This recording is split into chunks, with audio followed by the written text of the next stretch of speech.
Yeah. Yeah. Is he on? Yes, really? Yeah. Uh-huh. Hopefully, I think we see. Come on, too fast. Mr. Hidalgo, we are live. Okay, thank you, everybody, for coming tonight. Today is Thursday, April 21st, 2022. I'm going to open up the Finance Committee meeting for Council Rock School District. I'm Joe Hidalgo, and I'll be chairing this committee meeting, and I'd like to start from my right and work our way around with roll call, please. Thank you. Ed Tate, School Board. Matt Feddersen, IT Director. Ed Salomon, School Board. Michael Roosevelt, School Board. Bob Hickey, School Board. Mary Ann McKee, School Board. Christine Taylor, Human Resources. Jason Harris, Director of Business Administration. Sue Elliott, Substitute Superintendent. Andy Sanko, Director of K-12 Education. Thank you. And on the phone, we have Kristen Marcel. Michael Thorber is absent today, and Yoda Polly, we're expecting her shortly. Okay, thank you. So that being said, I'm going to turn the meeting over to Mr. Harris so he can go ahead and do his presentation for tonight. Thank you. Thank you very much, Mr. Hidalgo. Tonight's agenda is relatively short compared to other meetings, and I'm happy to report that we have several pro forma items on the agenda. MBIT budget, and we'll have some additional discussion per the emails that have been circulated from the joint board members. The food service management contract renewal is up for consideration. We also have the giant food stores feeding school kids program award. There is consideration for food service equipment. We also have the Van Bid Award, and then Dr. Sanko is here to answer any questions about the White Touch Shutterfly agreement. Then there are also two discussion items on the slide. There's a third, just as an FYI. We have a 22-23 budget update, particular to staffing and administrator recommendation, and then the wellness policy update, which is just letting the board know that we do have to do some work on the policy. There is a transfer station subsidy update, and I'll just give you a preview. We're expecting about $500,000 more in transportation subsidy this year than last year, per our notice from PDE. That's good news. All right, first item is the MBIT 22-23 proposed budget. This is an annual approval. This is a minimal impact. As a matter of fact, it's a small reduction as it's currently presented. It does contemplate the current borrowing and debt service that's already in our projections and our current borrowing plan for our own debt service. We will have additional detail forthcoming as a result of the enrollment. There's a potential addition of $16,000 just for Council Rock portion of the budget. And Mr. Hickey, if you want to comment on that. And I was hoping to catch you beforehand, but that is correct. As I mentioned before, there's a good problem, bad problem with the enrollment numbers. It was mentioned at the last meeting that number for Council Rock could be as much as $250,000 to accommodate these students. That proposal at MBIT was scrapped. That was basically to add an electrical room and electrical facilities. Right now, if you look at it, the numbers that we had was there's 89 students who will not be accepted come September without this additional $16,000 added.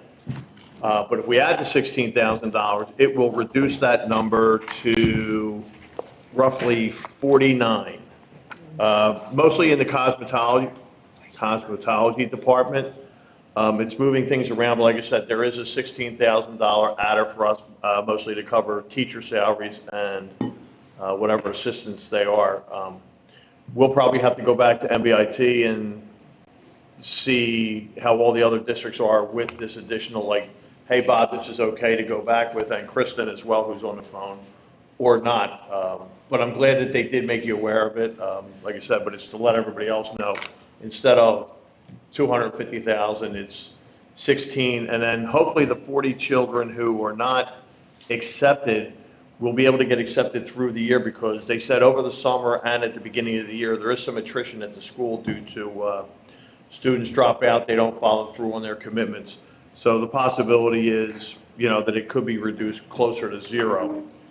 And that only solves the problem for this year. Hopefully we're trying to get a committee at MBIT together to look at the long-range problem, because it appears that this problem is only going to magnify each and every year as that enrollment number increases. But appreciate, Jason, that you asked me about it and that you were made aware of it. Certainly, and keep in mind that if the board approves the budget in its current form, it does not include the $16,000 addition. So my recommendation would be to wait until the June meeting to adopt it, but to include the amount, if the board is so inclined, into our own projection. So I look for input or a decision. Is it okay to add the 16 grand to the tuition in the event we can just cut it at the later hour? Is that okay? Yeah. We see consensus. Yeah. And- Jason, can I just ask a question? So, can somebody, anybody, walk me through what happens with the kids that aren't accepted for whatever reason? Obviously, no room at the end. Are they completely shut out, or can they reapply next year? Are they going to miss something by not being in this year? Like if their coursework is whatever, only because I don't know.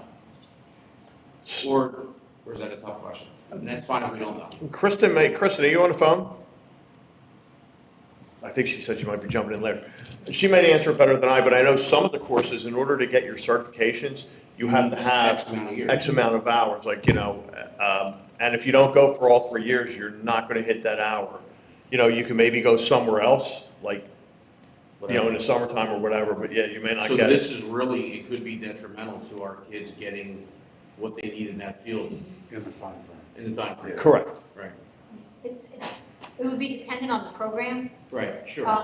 And I can share too that Mrs. Strauss has requested of the 4 sending school districts to form a committee to really explore options for this increased enrollment. There's been a trend over the last several years of enrollment going up, and so I'm waiting for some more information from her on the specifics of that committee, like when will they start meeting and some of those pieces, so that I can know who to best identify to be part of that, so that all 4 districts will be represented and with MBIT to work together to try to come up with some creative solutions to, solve the enrollment challenge and make sure that our kids have some options. Yeah, I actually suggested at the meeting that maybe what we do is add a building or an extension to it and offer it out there for somebody to sponsor it, much like we did with the stadium. If somebody, if there's a wealthy entrepreneur out there who's willing to have their name or business attached to an addition or a building, it's a way to accommodate kids. I mean, they just need space. There's just no room. Right at Crossroads, I mean, it's a great. Yeah, I don't know it's a great that, thing. yeah. No, it does, because I just, when you think about it, if I'm going for something that needs X amount of hours, and I miss this year, can I ever apply again? And if I can, or maybe Bob, maybe that's something we need to look at in terms of maybe they can do summer school, so to speak, or do summer classes to expedite. I don't know. I mean, it's a great problem to have. For the last couple of years, you always talk about MBIT being a great resource.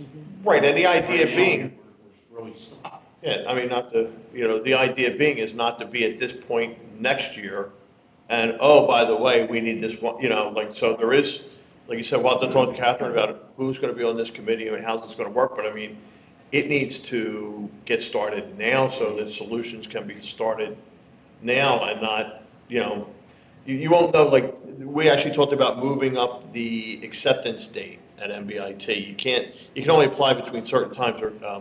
Right now, the applications close down, I'm going to say, mid-February. And they still actually accept them after that. But we said, look, how about if we shut it down mid-January, so at least then we have an idea of what we're looking at for the kids who were really interested. But you don't want to shut anybody down, even the ones who want to apply now. But I have a question. Is there any possibility of sort of rerouting kids into other programs that may be under-enrolled? I understand kids make their choices and decisions, but is there any possibility of having them explore other interests and in some way get them on track at MBIT? there are, and actually they did it with a few of the kids who weren't accepted into the first program. For example, the electrical program. they would move them into, say, building trades or something like that, you know. Right. There are some, but even then, they're limited. Like I said, I have a spreadsheet here, and you can just, it's medical and health professions, cosmetology, electrical technology. I mean, they're all full, and if you extrapolate these numbers out, like the number goes from 89 to 115 next year, and in 23, 24, it's supposed to be 491, so it's something that has to be looked at now. And one more question. I know they have the adult ed courses at night. Now, I know that would impact instructors and it'd probably be contractual, but is there any kind of wiggle room there for kids to be attending courses outside of the regular school day? Well, I'd have to ask, I mean, becomes a larger issue, because we actually did try to think about adding a third session during the day. Mhm.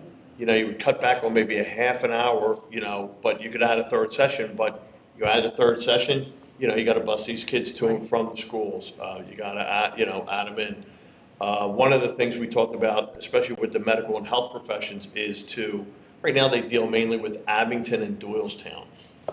But we're like, look, how about St. Mary, like the kids from Council Rock, they could go to St. Mary's, or what about nursing homes? You know, there's plenty of them in the area, so the kids don't have to go, you know, all the way up there, but their hands-on experiences at these places are very limited, and the other thing that's needed is when they go to these places, Need supervision. they need supervision, and it has to be a registered nurse who has to supervise them. So once again, now you're adding bodies to the budget. So this was the solution that we came up with, you know, was the most cost-effective way at this time to try to do it. And like I said, it's roughly an $18,000 hit, and that's what we were told. I haven't received any other information to say that those numbers are incorrect. But, you know, hopefully Sue will tell you or Jason, you know. Thanks for all your work there. So, enjoy it. Yeah, we will bring back any new information to the board for consideration when it's appropriate. Mr. Yotis has made it, to put that on there for the record. And then also, you said something about we could wait till June. Are we going to push off for any reason, or is that pretty much a firm budget that you guys have for that 16,000 increase? I- Is anything going to move? I think that MBIT is asking for board to discuss this and take back to the MBIT board with where each sending district's board stands on approving this or not, whether or not it is voted on at our May meeting or June meeting. It's really about making sure MBIT has. Right, like I have to go back to the action and say, okay, Council Rock's okay with the $16,000 hit, provided that's what it is. For example, Central Bucks, their number's probably closer to 50 or 60 because of the number of sending schools. I think New Hope Soulbury is like maybe 5, like, because the number, it's all based on the enrollment that's going up there. So what we're looking for to go to present at the meeting is, hey guys, Council Rock's okay. If it's $16,000, they'll approve. You know, and if all 4 sending schools approve, then it will go into that budget. So does anybody object, or we're going to say yes, right? Okay. I think And so the first leg of that approval would be at the MBIT board level. Sure. And then it comes to us. Okay. But just for clarification, we're good for 16,000. I appreciate that, and I'll let them know. And I'll build it accordingly. Our next item is the food service management contract renewal. This is an annual renewal. We're in year 3 of 5. It is a guaranteed return of profit of $75,000, and as discussed in previous meetings, we've had far more than that in profit. So it's been a good experience. The board is generally giving back about $150,000 to $200,000 to offset the federal, those who are eligible on the high school program. So this is based on actual spend and reimbursement, and it's based on the non-continuance of the federal meal waivers. I know Ms. Pally just sent the IU update, and Representative Fitzpatrick is co-sponsored legislation in the House to continue, I believe it's the Keeping Meals Flexible Act, which would continue the summer seamless option which our schools currently enjoy. The way the timelines work for PDE is we have to have this to PDE in an approved format before June 30th. So we wanted to make sure that our i's were dotted, t's were crossed without the waiver.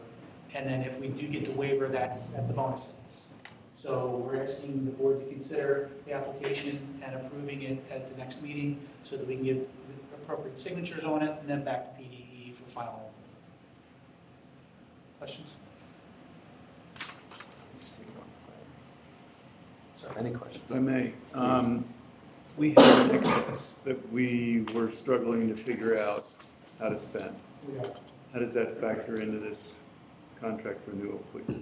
So the piece that we figured, going back to the status quo model, because we don't know if there will be continued food service challenges, equipment, menu items and the like. So they were a little aggressive on the food costs, paper costs. There were some numbers that were a little out of range that required some review.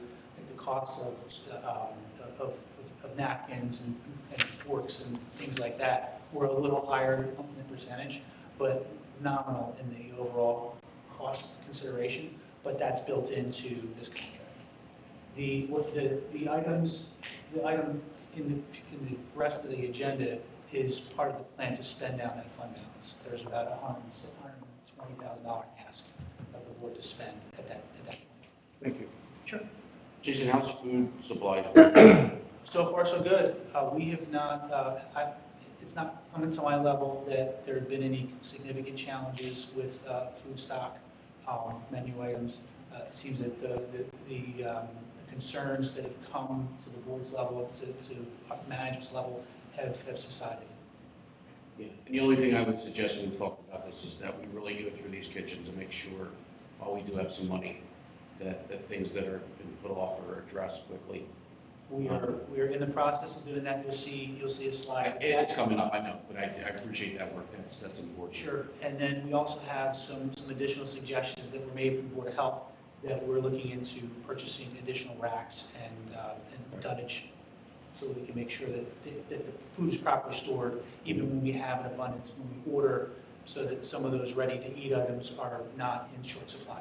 When will we know if they're going to approve the free meals for next year? It's anybody's guess. Okay. When it passes law. When it gets on CNN or Fox News. Yeah. So where is the $75,000 coming from? $75,000 comes from the operation costs, and then we get reimbursed based on the subsidy. So there are costs, there are labor costs and food costs, and so basically, and you have a copy of the contract on board docs.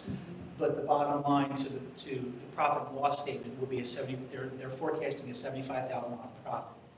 So they're guaranteeing us a profit of $75,000 in a $3.5 million budget.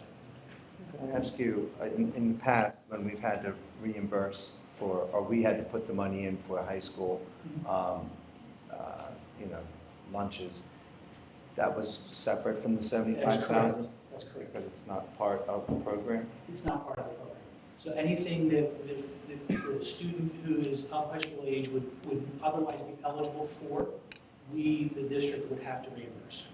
Because we don't participate in high school food programs because of the options that you can give. So to be clear, we do participate in the food service program. Right. So the kitchen is on PDE's radar. Right. But for reimbursement for subsidies purposes, high school program is not eligible. Took me 2 years to figure out, that's all. Only other question is, when would the March audit be available? We've submitted all the prerequisite information. We had the review. It was pretty seamless. There were a couple of suggestions, a couple of recommendations. The wellness policy is probably one of the largest that we'll have to undertake. And I believe that was being worked on prior to the pandemic, but I think that kind of got derailed with other health and safety issues. So we'll do corrective actions in the next month or so, we'll hear something? I would hope to have something to show the board. When do you do? Before the Okay. end, sure. Before the end of the year? Yes. Okay, thanks. Anybody else? So Doug, just here where Mrs. Marcel can walk. Okay, thank you. All right, so okay to put the contract under consent? Yes. This next one is a nice one. The Feeding Kids Initiative, we received $7,900 from Giant Foods to offset unpaid lunch debt. We cannot use to supplant regular food service spending, so we couldn't buy additional food, so we have to use it to offset unpaid lunch debt. And because of our policy with accepting donations, it's over the threshold of $5,000. It needs to be brought to the board for consideration, and it's a really nice gesture. Really nice gesture. Thankful. Yeah. And, go ahead. The person who was writing our grants previously, very successfully, moved on. Who wrote this grant application? I believe this is just from Giant. Yes. Marvelous. Okay. Every community that has a Giant in it has They came out. receives some of this goodwill. That's great. Well, I'm going to bring up down the road the need for somebody who's has the time and the ability to write grants, because not I. I've never written a grant application, because we were very successful in recent years in grant applications, and I'd like to see that continue. How about community volunteers? That would be great. It's a specialty. I've worked a lot with grant writers in higher ed. We have a grant writer where I work now, and it really is a specialty, particularly when you're talking about federal grants. It's a very complex process. Would you sub it out, subcontract? Oh yeah, there are freelancers Yeah. available, Okay. so that's an option, particularly in the If you short get run. paid by a percentage of what you're granted, then that would be a great option. I don't know if they permit that, but you know, you can, but yeah, there are good freelancers. Okay. And then food service and equipment purchase. We did an evaluation of existing equipment. We had a $40,000 ask, I believe it was November or December of last year, where we had some fryers, some hot boxes that needed to be replaced. And that generated a larger conversation with the food service team. I said, I don't want to bring back to the board a nickel and dime approach. You know, this school needs something, that school needs something. Give me exactly what we need. And they compiled that, and we'll use this from food service surplus funds. We received a range of quotes. Last time we only received one quote, and that was from the Singer Company. You'll see on the next page a tally and the items and where they're going. A lot of our elementary schools have newer kitchens, and some of the food prep items here are not generally necessary for the food service program on the federal portion. So this is one of the benefits of not having a food service program at the high school that is on the federal program. But it does have some aging equipment, and you'll see most of the equipment is in North, which is the older of the two buildings. And we have a range of quotes. Singer was the highest at $152,000, and Equipment Resources were the lowest at $112,000. But you see that there's no bid for the 3 food slicers. So we're asking the board to authorize the business department to purchase from Culinary Depot at a charge of $126,249.31. That's subject to availability and timelines, so we can get it before the end of June. The 120 excess, could that be applied to this? It would come out of food service fund balance. It's not from the general fund.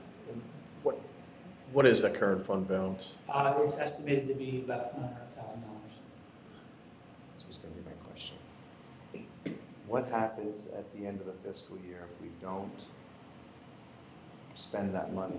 Carried over to next year. And the following year after that too? Carried over to That's next year. news, right? That's news that we didn't know before. That it was carried over. I thought it was spended or, so No. we can carry it over Now, to leave a granted, balance. PDE may come and say, you know, you have too much fund balance and pull it back. I've never seen it happen, but there is a clause in the law. Is that money coming from the federal program? It is a federal program. Okay. But is there money in addition to the federal program that PDE could claw back, or they would claw back the They federal would claw money? it back as a result of the subsidy formula. So we're going to have shiny brand new kitchens, perhaps, wherever we need it. I know you guys are looking, and Yes. so far, we're at And there is an approval process 170. through PDE, so the equipment and where it's located and the pricing, so long as we have our bid tallies, and then our, as long as it's a recognized building, and so long as it's wholly used for food service, so we couldn't come in here, say the blender bar, or the planetary mixer, and put it in our family consumer science classes at the high school and middle school. It has to stay within the Has to food stay service within the program. Okay. Any other comments, suggestions? Yeah, I think we might have answered the question, because I thought we had a meeting a while ago where you had said because our balance was so high, we could be in some trouble. Yes, and there are several districts who are in the same boat because they rarely have a large fund balance. And when, as a result of our audit, I spoke to our auditor and it's to be continued because they really don't know. And unless the federal auditors come in and say, well, use future subsidy expectations to offset the fund balance, it's just going to continue to grow. Because I'm what do we sorry. do with the old equipment that all this stuff is replacing? It's generally excessed. Some of this is at end of usable life. Some of it's over 20 years old. I would just suggest if we have usually a $300,000 that we've been putting in since I've been on the board back into the food service as a write-off, basically, would they, maybe they give us a little grace, understanding that when that food service program goes away, that money will eventually go back to the way we do To business. clarify, the general fund pays for the dollars for students who would normally be eligible for the federal reimbursement, but because the building is not on the program, the district has to fund it out of the general fund. So it never, the money doesn't mix, I got you. All right. I got crystal clarity from the auditor on that. Okay. What if we upgrade the kitchens in all the schools? I mean, I don't know. Well, so you can use it to upgrade the equipment, but not the kitchens Right. themselves, so it cannot be used for construction. Kitchens are expensive. They're very expensive. My wife has a wish list at home. They can figure out something, because it's a good problem to have, but it's a lot of money sitting there, and It is. what do you do with it, It is. And that's because of the food reimbursements for all the lunches that we give out? Correct. Can, I guess it probably doesn't save that much money. I was going to say, can we use like this money, for example, Salt Finestone's getting redone. You can't use it for the equipment that's going into the Salt Finestone kitchen? That's a really, that's a gray area. If something that's normally produced or new equipment, this is replacement equipment, so. Okay. I would not be comfortable going out to buy brand new equipment. Well, we are Explain replacing that the to equipment. I think we're replacing the equipment in Salt Finestone. Maybe try to. Technically. Let's try to use that money. And if no one else has anything else, I think we're good with that. Thank you. And then the van purchase, I'm happy to report we took possession of a 2016 Ford Transit van, gently used. I did not have a picture, but Matt was pretty happy driving it back from Fred Beans, so I want to thank the folks at Fred Beans for having a very positive quote. And it was a very, very simple process. Per the Finance Committee meeting discussion, we determined that we needed two, and I do have an update for you. The cost of the van, the 2016 van totaled $40,083, and the new vans, which are anywhere from 12 to 18 months out, anywhere from $45,000 to $52,000. We do have a line on another gently used van that if it does come to fruition and we like it, we're going to ask for permission to execute that purchase. And again, we'll be reimbursed from access funds, so it's a net cost of zero to the district. These aren't CDL required, correct? They are not CDL. Everybody's good with that? Yes. All right. Moving right along, 36,020 total cost, we still making Shutter for Life Touch. I'll turn this over to Dr. Sanko, but in short, we have an old agreement with Life Touch, Shutterfly bought Life Touch, we need to update that paperwork. Anything you'd like to add, Dr. Sanders? That pretty much sums it up. Thank you, Dr. Simply put, we wanted to make sure that the board was aware that we're entering into an agreement. Shutterfly will give a small commission back to each building for photos, and that comes back to classroom budgets. And it's maybe $100 a building, but it's still something. And there was a legal question that was brought from our solicitor concerning privacy. And Dr. Sanko did his due diligence and made sure that we have abundant confidentiality agreements. We will market Shutterfly to our graduating seniors to make sure that they are aware that they can get their photos taken. So we can have nice yearbook photos and, posterity pictures, for grandparents and aunts and uncles. So we want to make sure that those privacies are protected. And it passed muster. There was one small nit that the solicitor added to the contract, and they accepted the change and we're good to go. If I'll just jump on there, we have a good, long-standing relationship with Life Touch, and Michael Gosser from Life Touch has worked well with us, and I just want to give a shout out to that organization for what they did during the time our schools were shut down and we were in hybrid. They just were incredibly flexible with us. They provided openings for our kids to come, the kids who were at home. They provided opportunities for students to get their pictures taken and that kind of thing. And the part that Jason was talking about with the seniors, this is probably more for the moms and dads at home of rising seniors. They will, in May, be getting information saying to them, you want to schedule your photo for your senior pictures with your cap and gown and your tux and gown. So, yeah, thanks to them, they're really easy to work with. I had a question. Sure. I find sometimes, especially with going through the senior portraits this year, that it's a couple $100, and for some people that's substantial. And so I was wondering, I always thought, is there any other game in town that I know we've had a long-standing, you already mentioned the guy's name, that there's a long-standing relationship with this company who's now owned by Shutterfly. Is it ever possible to have maybe a lesser cost option? Would you be able, is the contract forbid you guys from having the students having options for different? I don't believe so. I'll Okay. double check. That would be interesting to investigate. Not that I'm trying to ruin relationships here, but always looking to see if there's more cost effective. So I think $250 for a senior portrait could, with the senior trip and everything else that's going on. I don't know, it'd be interesting to see Can we if there's something they subsidize? could do. I mean, the school could subsidize for few families that they cannot afford it. Is that an option? It's always an option. We haven't talked about that. It has to be built in the general fund. Well, don't you buy a package? I mean, not all the packages are $250, are they? I'm not sure. Yeah.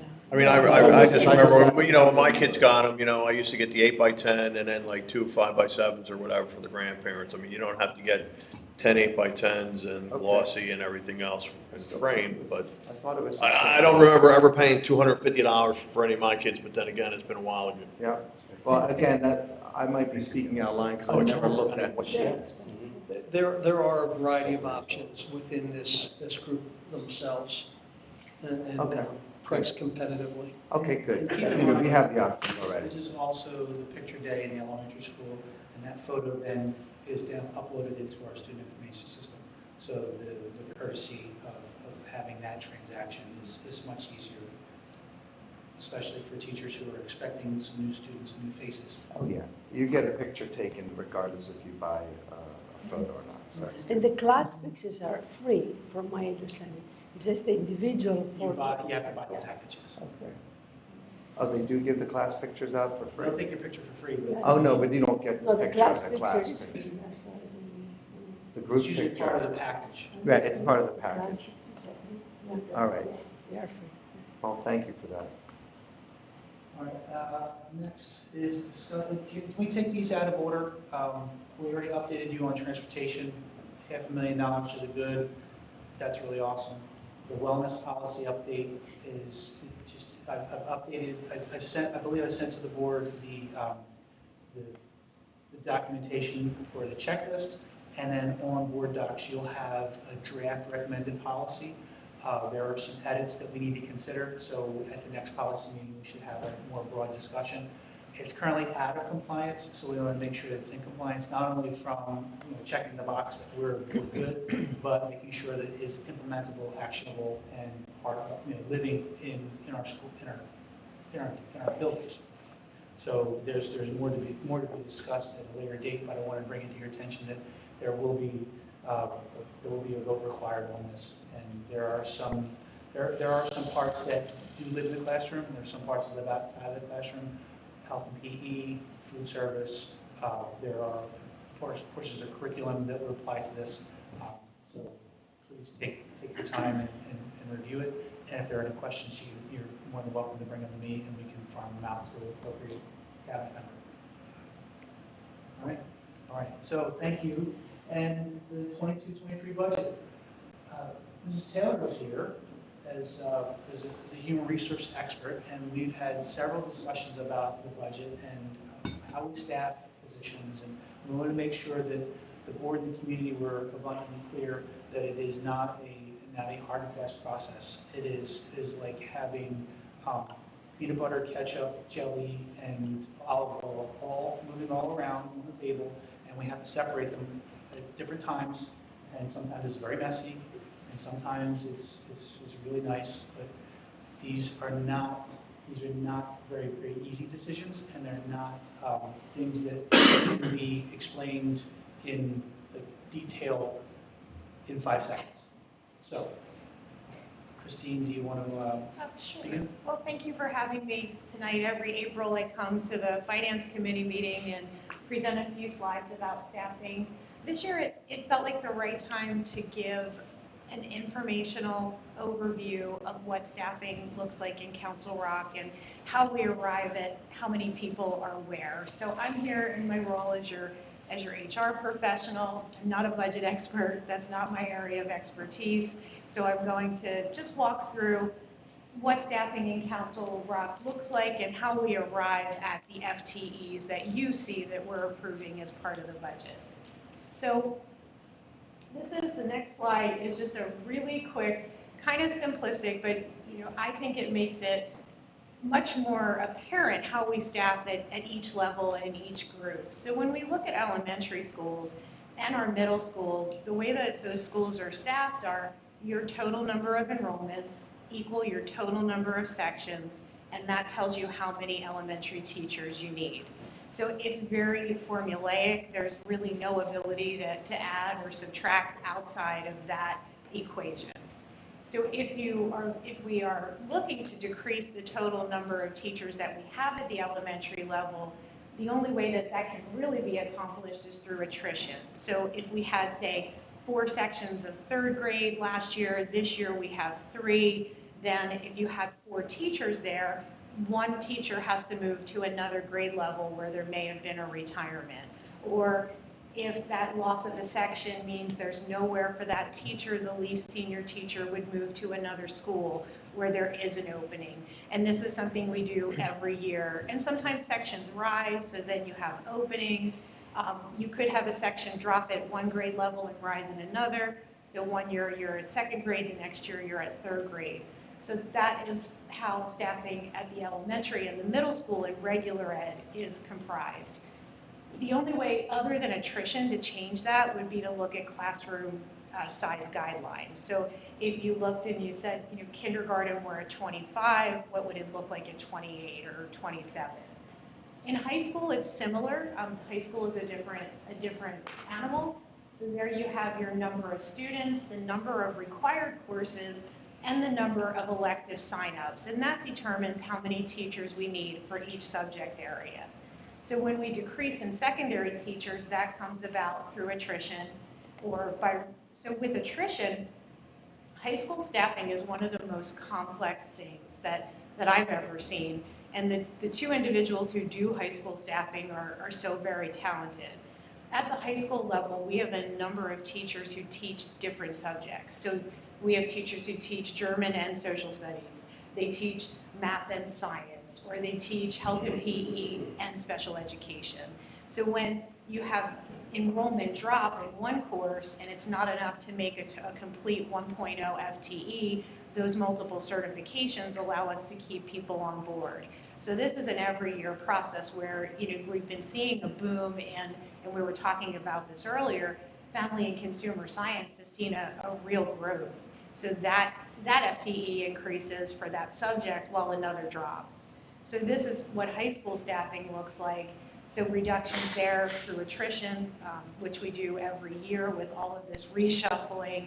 And if we wanted to take that further, we would have to say, are there electives that we don't want to run? Are there some that have small numbers? Do we want to look at the course offerings that we have and parse that down, thereby then having less teachers?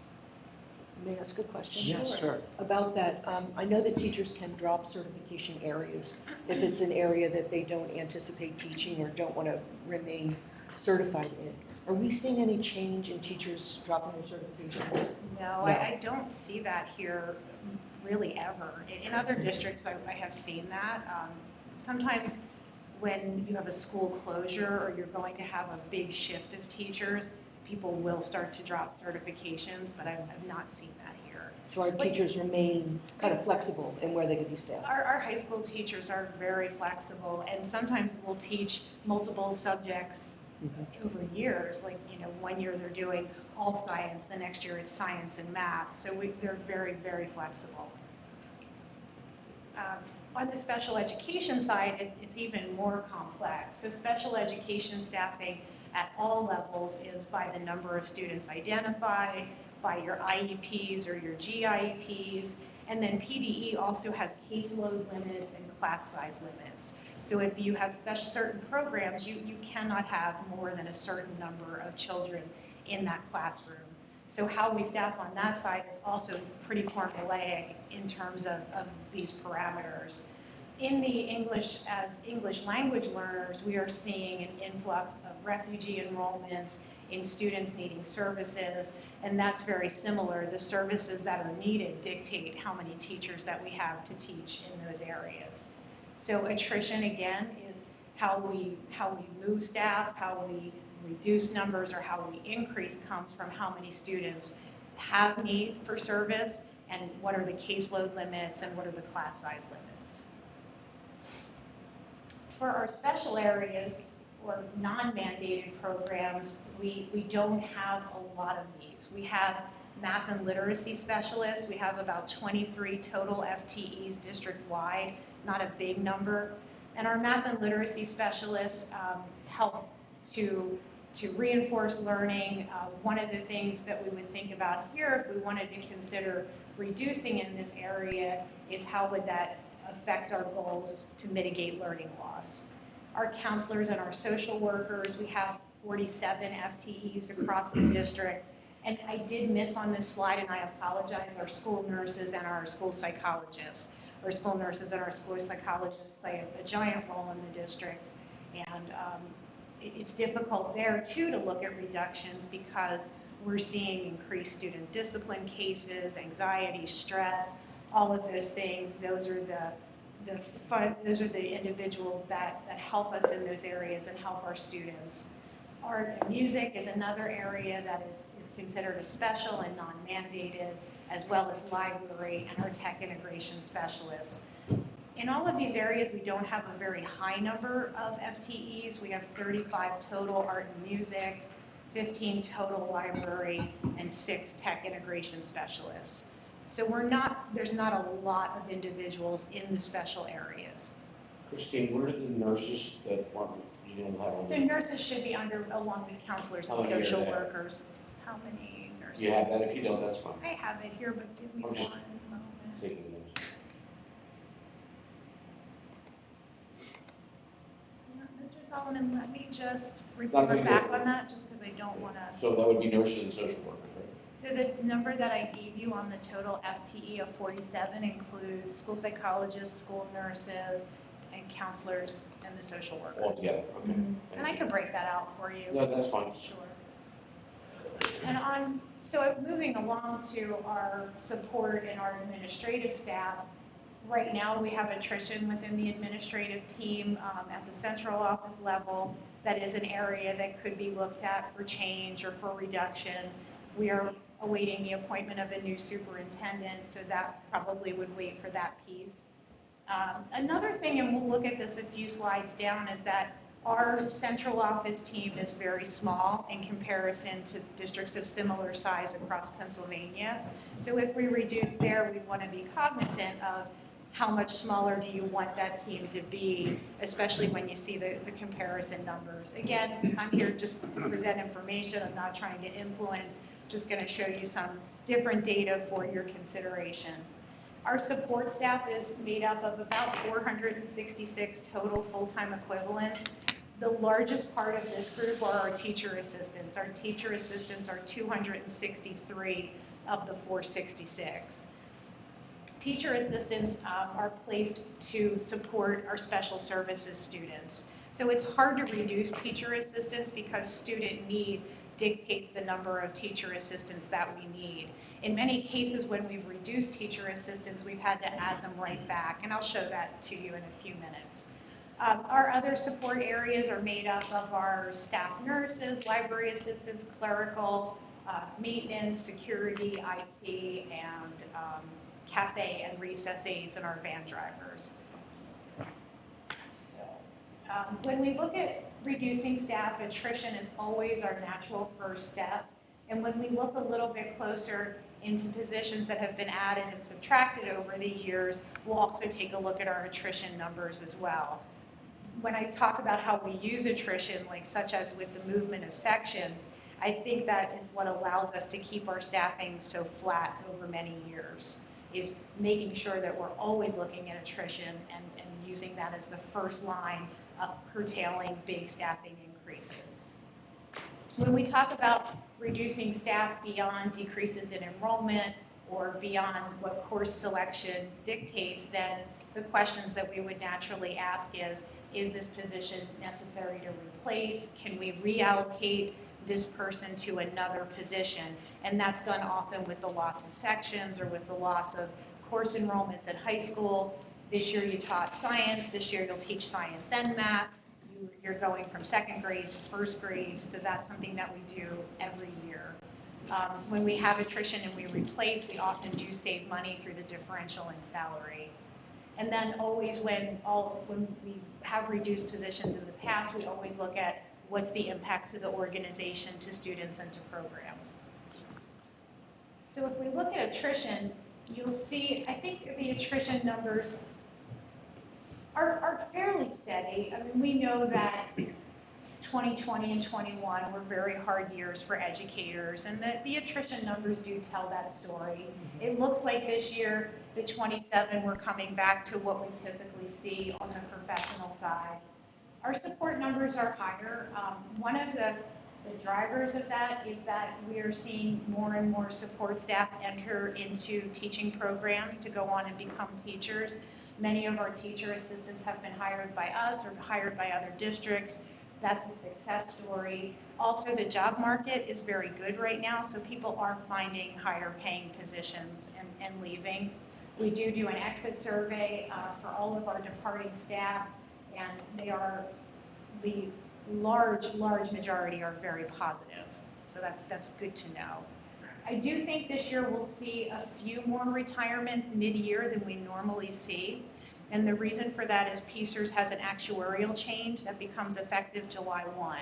That actuarial change is not significant, but it could garner a couple $100 more in your retirement check. So I do think we'll see a few more January retirements than we would have normally.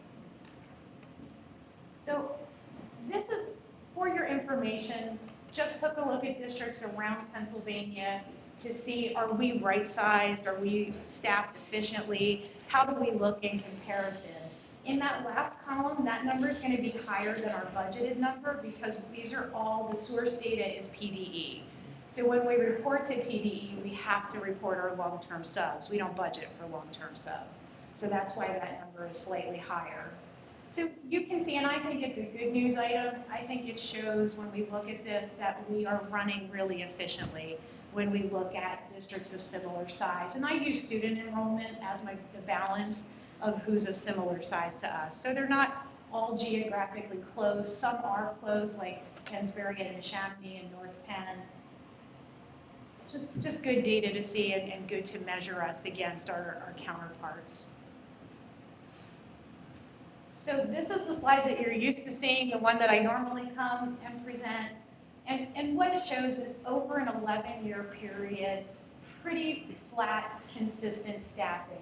The biggest year where we had curtailments was 16, 17. I think Mr. Hidalgo was on the board at that time, so he'll remember that along with me, a very difficult year where we had a number of reductions, not only on the staffing side, but we also reduced software, equipment, elementary school sport, after school sports was reduced, our 4 o'clock buses were reduced, as well as textbooks and music equipment, and there was a 7% reduction in all building allocations. Was that? That was you, not me. Oh, I'm that- sorry, Mr. Tate was here, I Was that, apologize. it was Right before me. 40.2 positions, Yes. something like that? Yeah, 18.3 professional, 16.4 support. It was a great big number. And the Good. after school The was budget pretty was substantial. We largely were able to retain all of our staff through attrition. Teachers moved to many different subject areas, different schools. Our support staff assumed different roles. We, at the end of that process, had 1 furloughed teacher and 2 furloughed support staff. So even though the number of reduction was very high, we were happy that we were able to keep many, many people on board. So the next few slides I'm going to walk you through just show, and for those of you that are new to the board, this will be more new information. For those that I've seen at this presentation before, it'll be a bit of a reiteration of the past. So starting in 2013, what I wanted to show was that even though our staffing has stayed relatively flat or neutral, we have added things. We have moved forward. We haven't been stagnant. I think we've done a lot of good things while still keeping our numbers in a very good place. So back in 13-14, we had the transfer of entity of all our speech therapists from the IU here to Council Rock, and also a social worker from Lenape Valley. It's a very good thing when we bring our services in-house, because they do ultimately save us money, and it also allows us to run our own program, and I think we do attract families as well because we do it well. So that was what we did back in those years. In 14-15, very few additions. 15-16, again, you see a 0.4 addition on the professional side. When you see clerical assistants being added, that's a contractual add. We do have contract language in our CREA agreement that says for every 400 students, there will be 1 clerical assistant. So you may see that clerical assistant addition pop up here and there throughout the slides. In 16-17, as we talked about, we had a large number of reductions. As we were talking about before, when we lose teacher assistants, we often gain them right back, because they're dictated by student needs. Staff nurses are also often dictated by our student needs as well. When we look at the next slide in 17-18, we did gain some positions from the loss the year before, certainly not in the numbers that they were reduced. When we see additions in elementary sections always come about after June 1st, because June 1st is our enrollment deadline. So we won't know how many elementary sections that we'll have until after enrollment is complete. And that's why you'll see often the addition of those sections later in the budget process. And 18-19, Richboro Middle closed. So in Richboro Middle, we did also have a reduction of positions. Those individuals were all moved through a back into the organization. We did not lose anybody as a result of that closure.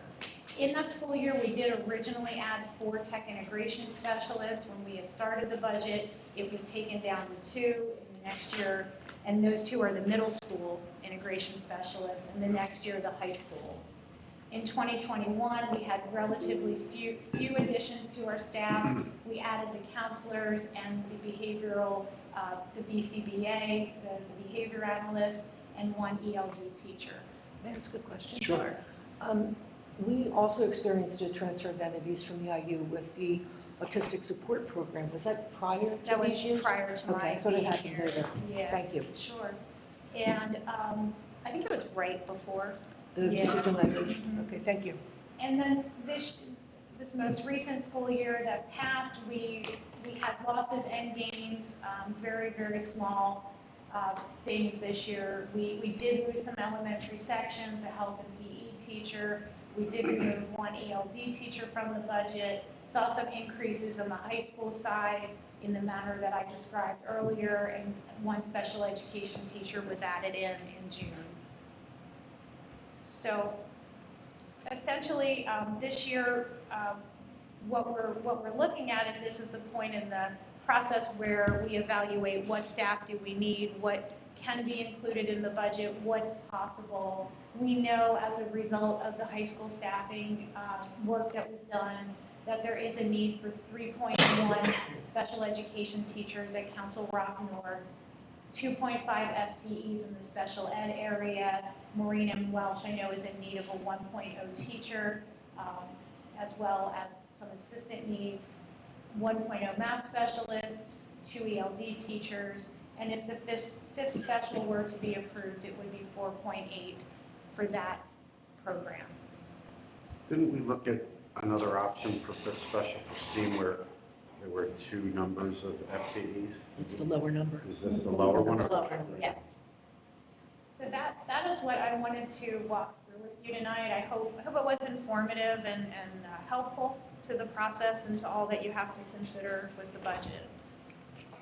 I have a question. You may not even be able to answer it. I just look at it historically. Like historically, our enrollment is down well over 10%.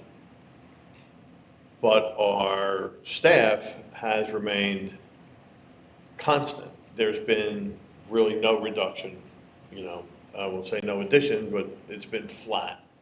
Now, granted, the last few years enrollment's been flat, but I'm saying historically, I mean, how come, if our numbers are down 10%, how come we're not down 10% across the board in our expenses? There's no simple answer for that, but I will tell you that when you have 9% increases in pension costs from 2015 until now, that's an aggregate. That's a huge part. So you won't see the expenses go down at all over that particular time. My question, and not that I'm, this will probably get misconstrued, but I'm saying our staff has remained constant, our enrollment's down 10%. So I don't know the answer to that exactly, and I'll look to my colleagues, but what I would imagine is if we were to examine that more closely, we may see some of the regular ed staffing down, but perhaps the special ed staffing or the ELD staffing is up. So it's an excellent question and one that we could dig into to see, but that would be like my initial reaction is, that's a good question and a good thought, why would that be? And I think that will be the answer, is that you probably have less regular ed, because regular ed is dictated by enrollment and by the number of offerings, but special services is not. And it's probably a combination of things, Mr. Hickey. So I would say it's what Ms. Taylor is talking about, but also just because your enrollment is down 10%, that 10% is distributed across 13 grade levels. So you might have a slight drop in, let's say, as an example, your class size guidelines in first grade are 25 kids. So you might have a slight drop in one building where instead of 2 sections of 25, you've got 2 sections of 22 kids. So your enrollment has dropped, but that still requires 2 full-time teachers to teach that. So it's really hard to do an apples-to-apples comparison of 10% drop in enrollment, why isn't it a 10% drop in staffing? And it's because of special ed needs and how class configurations, how numbers are at the secondary level where we need kids for certain classes and courses. it's difficult to pinpoint exactly why that would be that way. Peanut butter, jelly, olive oil, all on it. Gotcha. Well, I mean, as I said, like, for example, I was a big proponent of shutting down one of our elementary schools years ago because for the same philosophy, but I do understand, I mean, one of the things that happened was we got rid of every trailer. So that accounts for space, which maybe allowed for one of the elementary schools to remain open. That's water under the bridge at this point, but I'm just saying, so I understand that part of it. But, you know, if we have reductions in enrollment, we should be seeking at least somewhat similar reductions in, I don't want to say expenses, because expenses, you know, the staffing, unless, of course, like you said, special ed or whatnot may factor into it. I think Dr. Elliott did hit a really big, important piece of that is the class size. So as she explained, you may have had previously 2 classes of 25, now you have one of 21 and 22. I think that's a very, in addition, we do have more students who need services. So I think it's a combination of those 2 things without having evaluated it ahead of time. Again, just one comment before I get accused of wanting to eliminate teachers' jobs. I don't. But it's a matter of as teachers retire, we don't necessarily have to replace them. Well, and to your point, Mr. Hickey, that's something that in our process of looking at our staffing and our budget, when we see who's retiring, that's one of the things that we look at. Do we need to replace this position? You know, so that's part of the conversation and the work that we do at the administrative level when we think about staffing. And sometimes that is the case because of, say, enrollment dropping in certain areas, you know, curricular areas at the secondary level. Because of that, we look at, we don't need to replace this position because we have other people with that certification that can fulfill whatever those needs are. So that's something that we do always look at. And not every retirement will be filled. So at the elementary level, undoubtedly, there will be positions where a loss of section will result in not filling that position. At the secondary level, we have a full-time business education teacher retiring. That has already been reduced down to a 0.6. So we don't simply just, you've retired, we're filling it. It's dependent on all of those factors that we walk through. Thanks, appreciate it. Yeah, thank you. And there's no tenure, right? I mean, I know it depends on the contract with the teachers, but are we allowed to fire teachers before they retire? That's what I asked, if there's tenure. We can curtail programs and we can reduce staff. If we, for economic reasons, we're permitted to do that, but there are very specific guidelines that we have to follow. And our least senior teachers are always those that are impacted. So when we do reduce, when we've been we've been in the past in a situation where reductions were necessary, the first thing that we will try to do is try to keep our teachers, our support staff on board in another capacity. So when we look at reductions, we want to look at what's the total number of FTEs that we need to reduce, and then how can we preserve our staff if possible. When we furlough staff, they do have a right to return to us when a position becomes available. So if we furlough staff, whether it's professional or support staff, if there is not a position for which they hold a certificate, they will be furloughed for a period of time until there is a position available.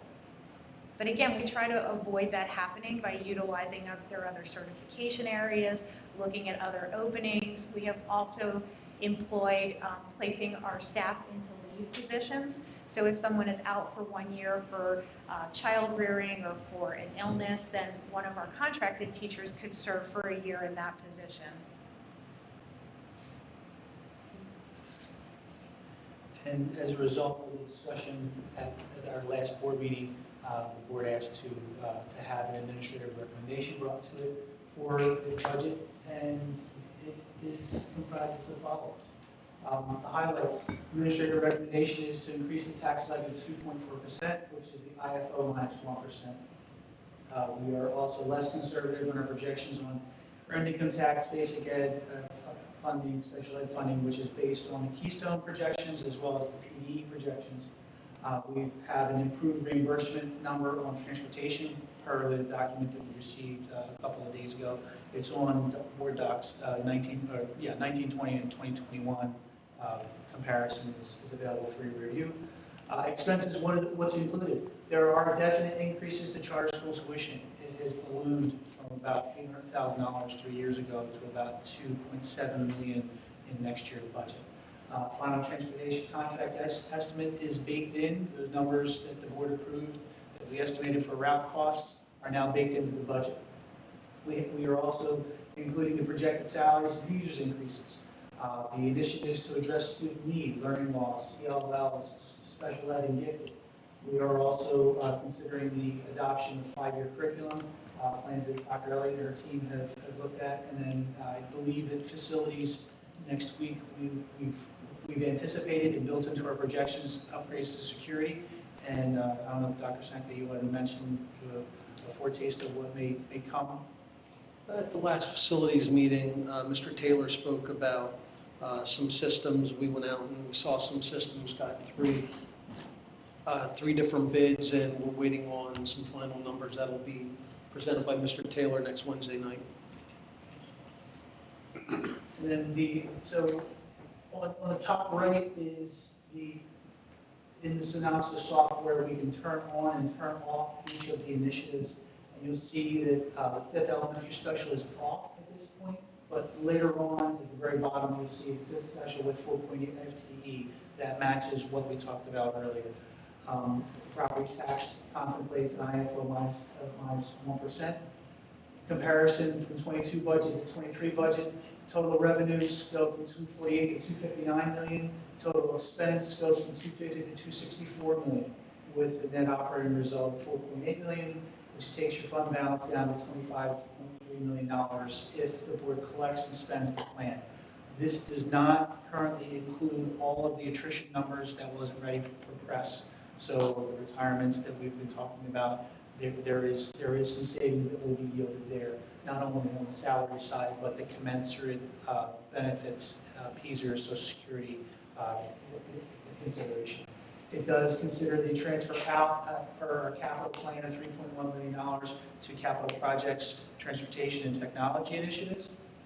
And then in each year forward, it contemplates a given increase in the contractual increase for CREA, CRESPA, and administration, as well as the years in which we contemplate the addition of each curriculum renewal or attrition retirement for staff members in each program we're considering to add. I'd asked that with the projections for the tax increase, IFO minus 1, to actually see what that was in 2023, 2024. I think these projections some of them are over 3%. Yes, 3.5%. These are the IFO minus 1 in the years that we're projecting. Is that for us to look at, just a reminder? Or To does see- everybody pretty much know what the IFO minus, I IFO can numbers? look. Okay. This slide's IFO minus 1 across the board? Correct. Not 2.4. No, Just the the first IFO year. minus 1 is 2.4%. this year. For this year. What's it going to be next? Next year, I believe it's 2.6, but I'll get that exact number. Isn't 1 year, it's like 3.5 or something? About 15%.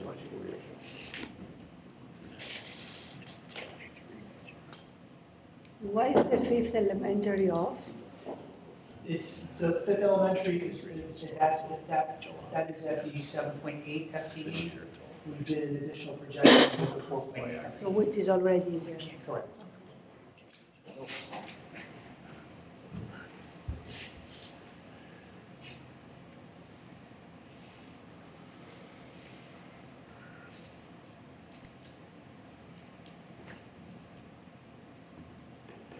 I will have to get back to you because the projection software is not available. came tonight to me yesterday. But I will certainly give you that number. Do you have the IFO numbers, what the percentages are estimated? Forecasts. I have it. It's coming. Don't check the table.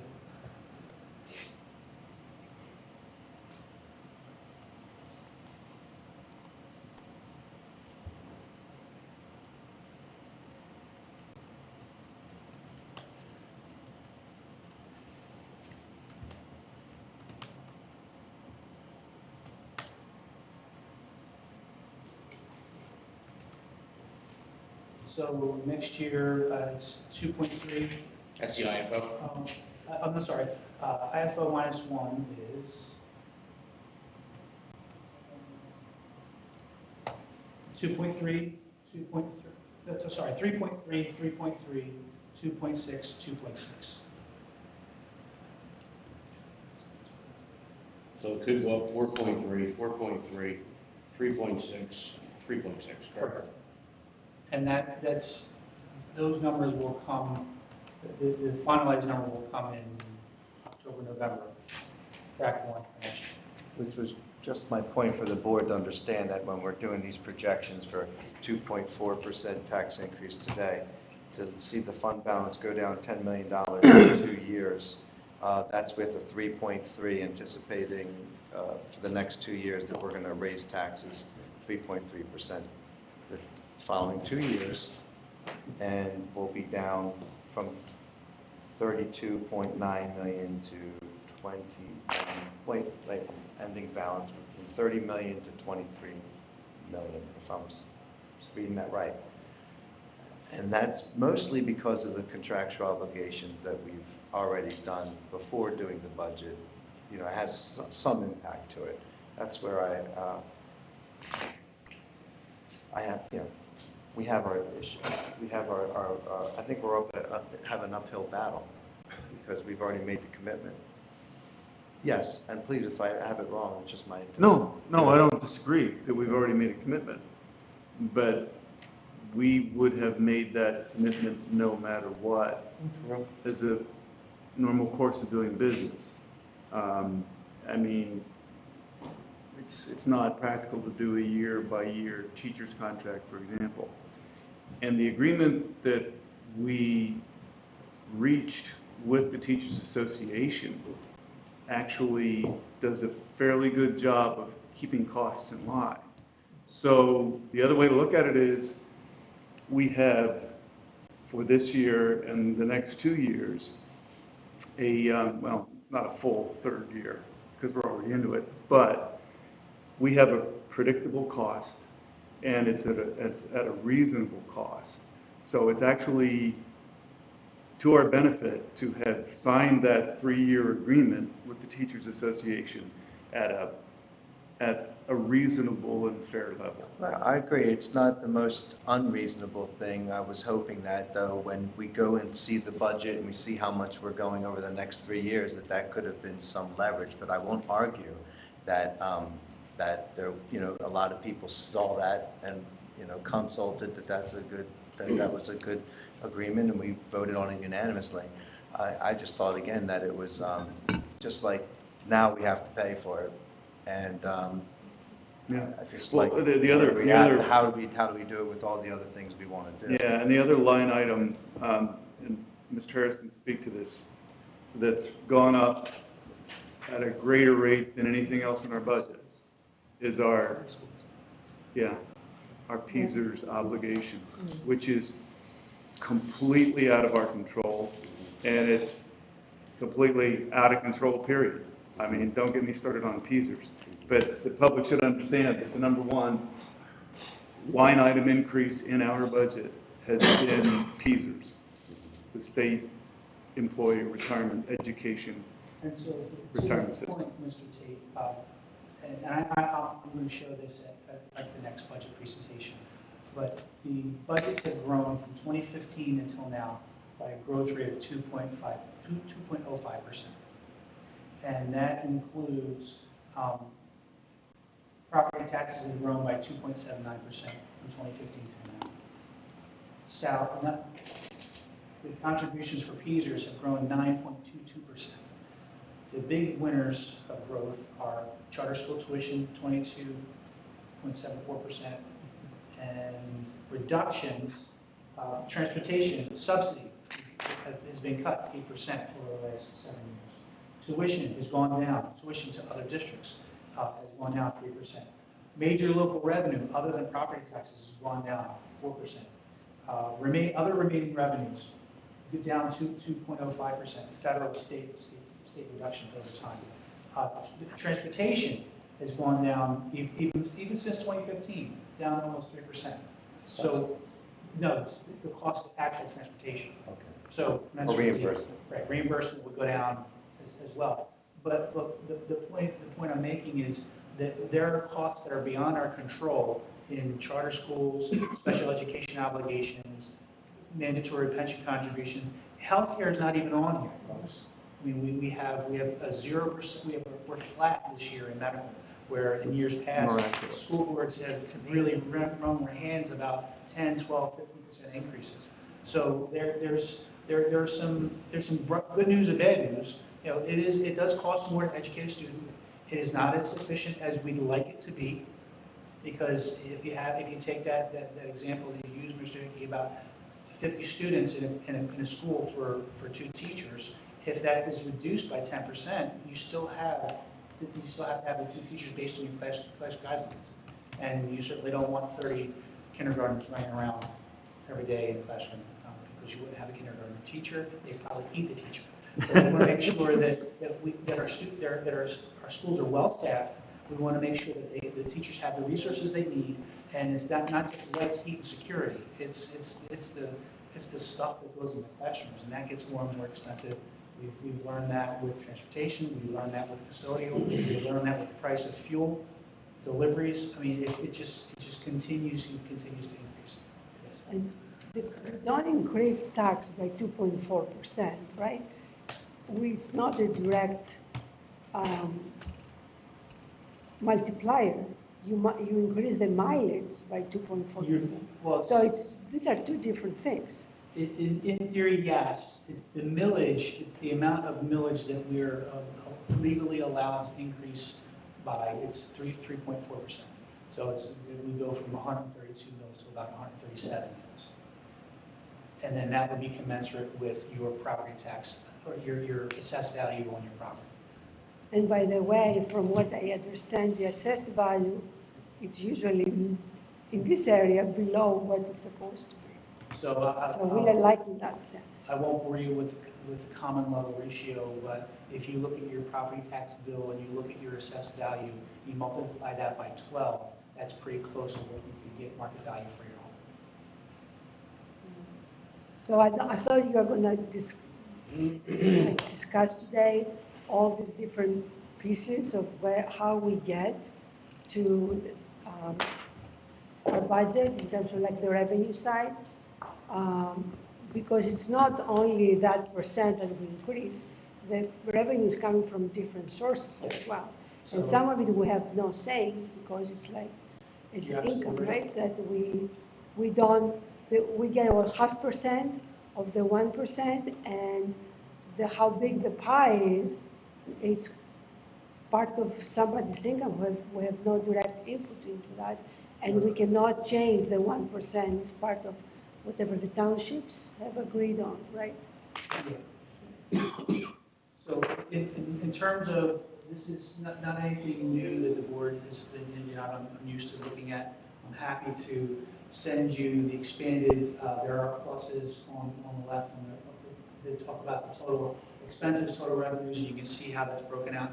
I will give you all that detail on the 5th, and I'll come back as many times as the board would like to give you updates as we get better projections on the numbers. If the governor gets an approved budget and we get $17 million in our BEF, well, that closes the deficit by $2 million. Just so so call your state reps, make sure you advocate at a state and local level. Thank you. I just want to say, in addition to those fixed costs, which Mr. Harris just referenced, this also includes a 5th special that we've talked about, and I know I believe we all feel strongly about it. This is good for Council Rock. It's something we've talked about long. Um, And I think it would add so much to our programming. We want to address student learning loss. We want to increase instructional minutes, including that fifth special and add a reduced number of FTEs. As you pointed out, Mr. Roosevelt, this is only including 4.8 FTEs. That's one thing that this budget buys us that I want us to keep an eye on. I understand it impacts our fund balance. I understand that. But at this tax increase, to be able to include a fifth special in addition to everything else, I just want to keep reminding us that to me is a goal that we need to keep our eyes on. And thank you, Mr. Chief. I'd like to speak to that as well. You do have $4 million allocated in that $30 million to educational initiatives. So the board did take action and set that aside as part of that $30 million. And in addition to that, you have about $12 million in COVID relief that you said COVID recovery. So when we did the audit, we have to allocate money for certain things. And those are the two large areas. As your financial person, I tell you that this is a very uncommon situation to see that you have some red in the years and the future years. The further out you get with the projections, the further off they are from the mark. And I will tell you that I would not put money on having $31 million in the bank at that time, because you don't know what's going to happen. But in 2 years, you're back at almost your original number pre-COVID. And so you've weathered a storm of COVID. You've gotten it implemented incrementally, fixes, supports, meaningful items to students to not only take students into the 21st century, but to keep Council Rock attractive. And people move here because of the quality of the schools. And I will tell you that if you're going to have $25 million sitting in the bank, and you'd rather have 30, well, that's going to the cost of not bringing a certain family or certain numbers of families to the district. They're going to move somewhere else. And that's just my humble opinion. Can I speak to that real quick? So one thing I wanted to state was, obviously, when I came on, STEAM is very important to me. I'm an environmental scientist by trade, and I think it's fun for kids, and the hands-on manipulation and the multidisciplinary integration is absolutely what I thrived and loved that environment when I was in college. So I'm all for the STEAM. So instead of saying fifth special, we really should be saying STEAM, because all of us are going to jump right on top of it and say, yes, we want to do this. The one thing I want to just clarify is that we're not voting on STEAM or a fifth special by voting on a budget just because it's in the budget. That money can be spent with other things that we need, and I don't want a budget that hamstrings us to certain initiatives. That's a separate conversation that I think we should have, because I can say, yes, fifth special, but what does that do to the chorus, sixth grade singing, or what does it do with, can we back out if we have to go 3.3 the next 2 years, which we're basically being told we're still losing $10 million in increase in the taxes. Go to IFO straight to 4.3 in the next 2 years. We might keep our fund balance close, but it's still going to go down. So all I'm saying is we got to come up with a tax number that we're comfortable with, and how we spend that money is actually going to be done down the road. I don't think we're voting on a budget that says we're going to be doing the fifth special. That's obviously what we all want and how we can work it out, but we're not conflating two things. For code purposes, we have to put the budget on this PDE 2028 form, which would say we're allocating salary dollars to certain program areas. They would live in the 1100s, this is general education, and they live in the 100s portion of PDE 2028. If the district decided that they didn't want to do the fifth special, you would have that salary money to allocate or not. That's the brass tacks. But we need to make sure that we have a budget that's its revenue matches the expense. Right. And and the delta really there would be a transfer in from fund balance to make the budget balance. Now, I want to underscore that the expenses are likely to go down because of the attrition. We still have not figured that in. I'm far more comfortable about the revenue number and backing out, if you back out the 2.4% tax increase, that's about $4 million. I'm pretty confident that the revenue numbers, other than the board-approved tax levy, are going to come true. Anything north of that is gravy. Okay, so let's say you allocate to certain areas that you can't transfer, but you don't use them, then that's okay, it just gets pushed to next year. Default fund balance. But you could always get from general funds from the general funds, something that wasn't quite funded correctly. So there are ways to shuffle the money to get through the Certainly, budget. the board does have power within the school year after November to make transfers in the general fund budget. And then if there's anything fund balance that they wanted to purchase, it would require a majority vote of the board. Okay, so this is a big meeting today because we really have to come up with a consensus and guidance because you're looking for the preliminary budget in next board meeting, right? In May? I need to start cracking on PD 2028 to get it out. Posted. Right. So this is an important meeting, and I wasn't at, you had some small group conversations, so you kind of have some So with- ideas of where people are. I wasn't part of that, I was on vacation. So if I could offer a suggestion, allow me to build the PD 2028 with a 2.4% tax increase. If the board wants to approve it at that meeting, it's certainly within its right to do so. It can then say approve, and then go back and get your pencil sharper and get me to a 2, get me to a 1.5, get me to a 0 by June. However, that's going to cost in positions. There's not a whole lot of dump trucks and crayons that we can cut from the budget at that. Right. So the 2.4 doesn't, but it's the 3.3 and the 3.3. The We're next not 2 voting on- years. We're not voting on that now. Well, it's a 5-year plan, so we are working on a 5-year plan. If we ignore the 5-year plan, then why do we have a 5-year plan? 2.4, 3.3, 3.3. If we don't do that, and the only hope I see is that the revenue comes in much higher than what we're anticipating through the income tax and property values or whatever. So I don't know if we just leave it at 2.4, that's what they're recommending, but I don't know if there's consensus on the board that we can get there. Should we have a discussion? Or you're saying, because if we don't have a discussion now, we're going to be at the board meeting, and we're going to have a preliminary. Let me give you the doomsday scenario. If we get to the 5th or the 7th of May, and the board votes down the preliminary budget, we would then have to move all of our board dates subsequent to that, so that we have 30 days before the adoption of the general fund budget. Now, the good news is, we have until June 30th to adopt the budget, but I don't think anyone on this board wants to come back every night after June 16th until the budget is enacted. Right. So if there's an appetite for 2.4, but not really knowing where that 2.4 is going to be spent, because we're not. This is the plan.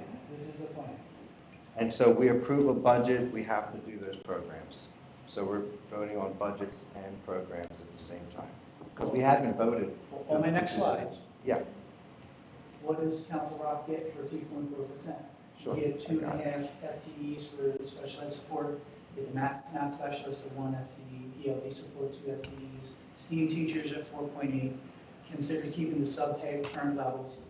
The program is a 5th elementary special, but as you alluded, Mr. Hidalgo, that is a STEAM, it's a STEAM special. Mhm. Security upgrades, as we talked about previously, curriculum upgrades and adoptions, and any initiatives to address student need. These keep us within our contractual obligations. This takes care of the increase to charter schools, increase to PESers, flat medical, and keeping our debt service healthy, as well as our transfers to capital improvement projects. So, my colleagues, we have a recommendation on the table. How are we going to go about doing Can I it? just ask a couple questions? Please. I'm not at Mr. a Solomon. restaurant looking at a menu and throwing random numbers that I think may or may not fix. Currently, our district, our bond rating is AA. Does this take into consideration Richboro? Yes, At which version of Richboro, because we haven't decided which version of Richboro? we originally contemplated at the borrowing of $20 million in the 23 school year. No classrooms. That would be no classrooms. There would be no class. No, It also, I don't think factors in the delay. When we talked with Doug today, he said 21. the original was 21, when we were hoping to be on the accelerated schedule, but due to the delay, we're looking at something closer to the range of 26, right? But if I may, Yes, the please. debt service that was contemplated, and I'll recirculate that. Yeah. We've actually bought favor in our last borrow. Because of the borrow. So our debt service payments will continue to stay flat. Okay. That's at least what we're forecasting, even with the increases. But it's imperative that we keep the fund balance where it is to receive the type of discounts with that type of borrowing. Yeah. So that's a linchpin to any type of budget that we're talking about, because we haven't pulled that borrowings. Right.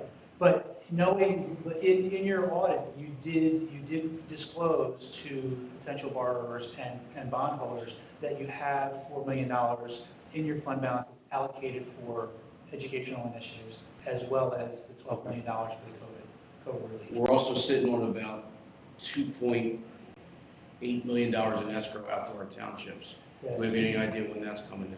I haven't gotten on the phone with each of them, but I'm working with our solicitor to get a picture of when we might be able to release those funds. Correct me if I'm wrong, we have tech specialists that are getting paid by ESSERs. When does that get accepted into the overall budget? I'll defer to Christine, but it's my understanding that those positions are leave positions. So the person who is currently in that tech specialist position is replaced by someone who's on leave. So you're talking about how they're paid for? No, we have tech specialists that are being paid Yes, by they're ESSER paid for funds. ESSER, yeah. When do those FTEs go into our budget? So- The overall budget, the large budget? Yes, so the ESSER funds run through the end of the 23-24 school year. So they're budgeted in to be included in ESSER funds for the next 2 years. So in year 3, we're going to take on additional headcount. So what I've done with the tech specialists is because we have questioned whether or not they'll stay there, the fill behind is not a permanent employee. So they can go back to their position. Okay, so that person that number. The substitute So would, those people, You would shed the leave, right, okay. yeah. and not the permanent position. Each year, we seem to have the discussion of, Yeah. can we continue or can we not? So this way, each person can return to the classroom. I want to add another to Mr. Solomon's list. We're also sitting on, I believe, $4 million in capital projects that were savings from overbidding, so we still have $4 I million would have to there. double check that with Doug, but last count was about 2 million. And until those projects are under wraps, change orders. Right, they go up and down. Yeah, actually, I think it was around 3, split the difference, doesn't matter. Yeah. And we were talking about using 780,000 of it for security. Cameras. But we're in good, it's a good situation to be in. Yeah. And Christine, why are we considering keeping the sub rate the same? We moved that up in the middle because we were worried, we were in an arms race with the neighboring district. We're doing great, and we're running in the low 90s on our fill rate. We are, it's moving so well. We have building subs at every school, including South, where we struggled tremendously. I know you all had asked me to come back in June and talk to you, so I would like to come back to the June finance and bring Steve Sussline from ESS and walk through keeping it there, because it's been great. And our teachers will tell you that it has been such an improvement. Has sick usage and call-outs leveled out as the year has gone on? Yeah, and as I was looking at the data on your same-day absence entering, they've dropped significantly since COVID numbers have dropped. We're having a very good very good spring. Spring is our notoriously difficult time to fill. Normally when the kids go to Disney, it brings us to our proverbial knees in terms of coverage, and this year we're just doing fantastic. I have a question topic on that topic, question on the topic.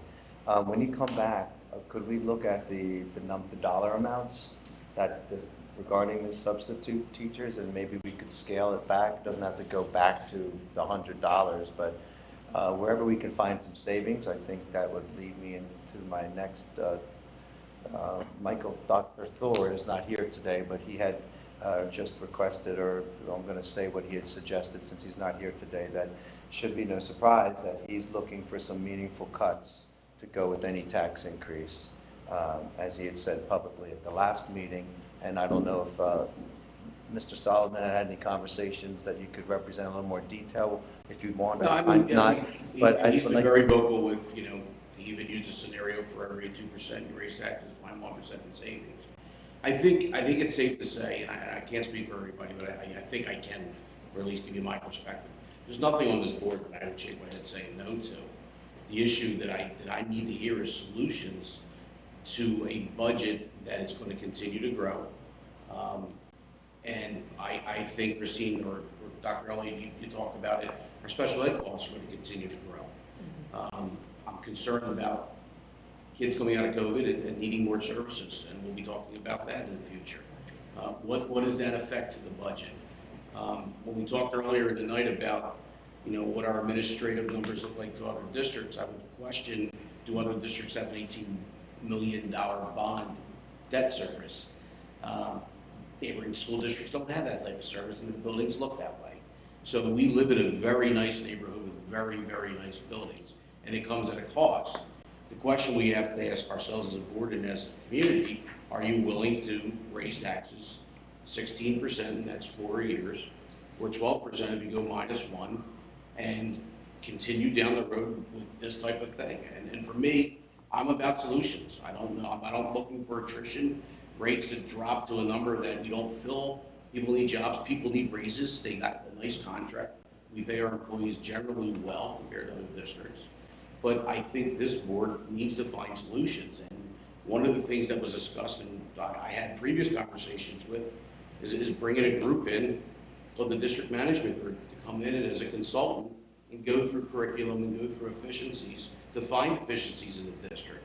So, Mr. Harris, I'm going to ask you to look into that and what that would cost the district, to bring in some outside eyes to take apart the budget and look at how we do business and find out if we can do things better. Partnering with community colleges to offer dual enrollment, or do our kids need 4 years of gym in high school? Do we need that things that we've always done? There's better ways of doing it. That's my concern, and that's, we've gotten 4 emails tonight about a STEAM program. I think STEAM, I've been saying it for 3 years. I mean, we need STEAM in this district. Do we have classrooms to take on STEAM at Wrightstown and Holland? Do we have classrooms at Churchville to take on STEAMs? Do we have a solution for overcrowding in 2 schools? Do we have solutions for middle schools that are the same size? These are the things that keep me up at night. It's not, I have 2 kids in the school, 2.4% budget. I mean, a tax increase may not seem like a lot, but 70% of our community don't have kids in school. So that's the thing that keeps me up at night. So all this stuff's great, but there's really no solutions here. It's just raising taxes. So I'll leave it at that, because I just enjoyed the conversation. Sure. Thank you. This is where we have to come up with some decisions, and this is where it's tough, because you need some guidance. And I think as I said, if you thought that from your conversations at 2.4, you had people that were willing to do 2.4, then bring that to the board based on your discussions. But I tend to believe that I was trying to keep things under 2. I know since I've been here, we've been basically raising taxes every year. And I wanted to try to get at that main big piece of our budget, which, unfortunately, it wasn't as bad as it could have been, but I really would have liked to seen us get together and do it while we're doing the budget, so you can see how much it really did cost us when we're trying. It's not them, it's not anybody, but when you look at everything as a whole and where we are and what we have to spend money on, where we're behind on from an educational standpoint, esteem's very important. So I would venture to ask, how do we do esteem with the staff that we have already? You know, whether we don't do an additional, we're already doing some STEAM, right? I think that there's science teachers, and that's for a whole nother conversation. I don't even want to get into it tonight. I don't think that us doing a budget should be the discussion about educational, you know, program that we want to bring in. But trying to fit everything together from a finance standpoint is what I'm saying. And we really can't cut from the other small portion of the budget, right? So we're already contractual is where we have the biggest impact. And that's already set for 3 years now. We're in the middle of doing another one to support all of our staff.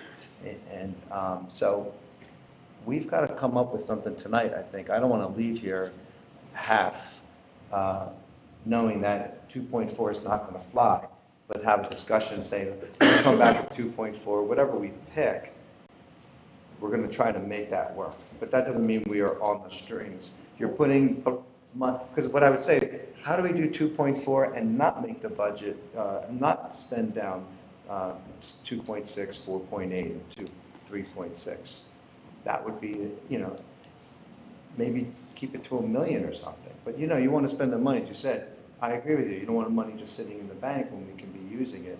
But to go 30% down in 3 years, I don't know. I have to look at the historical values that we've had in our fund balance. And I think, as Mr. Solomon said, our rating, credit rating is very important for borrowing. So we have to be careful, you know.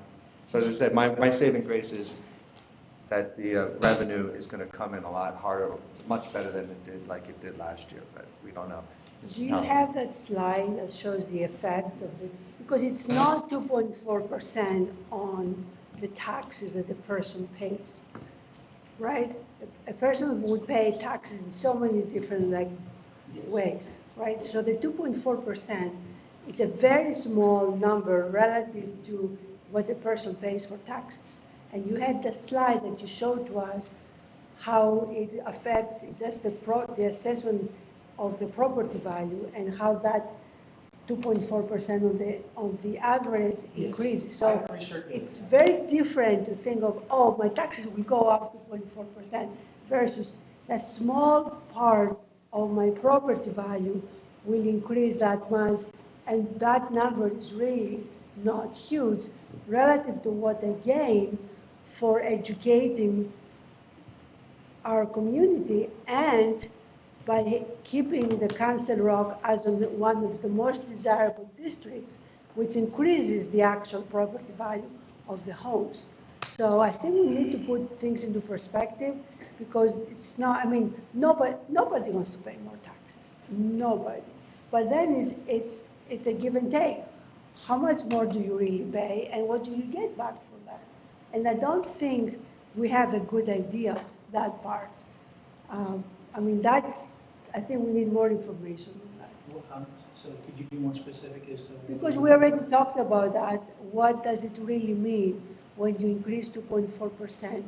On the average, what does it pay? What does it mean for a taxpayer? How Like much the per dollar year? value. Like how much Sure. per The year? $100. You had that on a slide. Yeah. That's No, I'm on the looking slide, for it yeah. right now. But I would say this. I'd say I would absolutely agree with you. And you stole me on what you just said. That's totally fine. You know, good education brings up the value. All I'm trying to do is control the costs.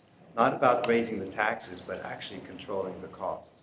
It's not me. I'll raise the taxes if we're doing everything we can to control the costs, kind of like what Mike was saying, you know. I'll raise the taxes, but I'd like to see some cuts. And cuts a bad word, but basically what he's trying to say is, you know, let's just get some efficiencies here, because we can raise taxes and keep spending. But my opinion is, I think our spending is somewhat out. I'm not going to use words, but I'm concerned about the level of spending since I've been on the board. Yes. Matt? Yeah, I'll go back to what Mr. Harris said. The figure he cited for our budget increases 2015 to 2022. averaged overall that period of 6 years, I think it is, 2.5%. That's not a budget that's out of control. I've got a history here. I put some time and effort into it, including looking up the Act 1 index, going back. The Act 1 index is accessible back to 2011. And I have all of our tax increases.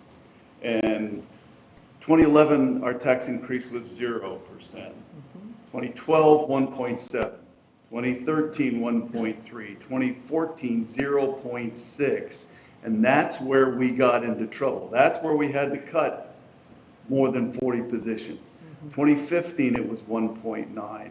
And then the board started trying to recoup what we lost, and the tax increases were 2.4%, 2.5%, 2.4%, 2.2%. Last year was 3.1. So, you know, one of the things that surprised me when I joined the board, the biggest thing that surprised me is how little flex there is in the budget. We have almost no flexibility in the budget. 80%, I believe, of our costs are personnel.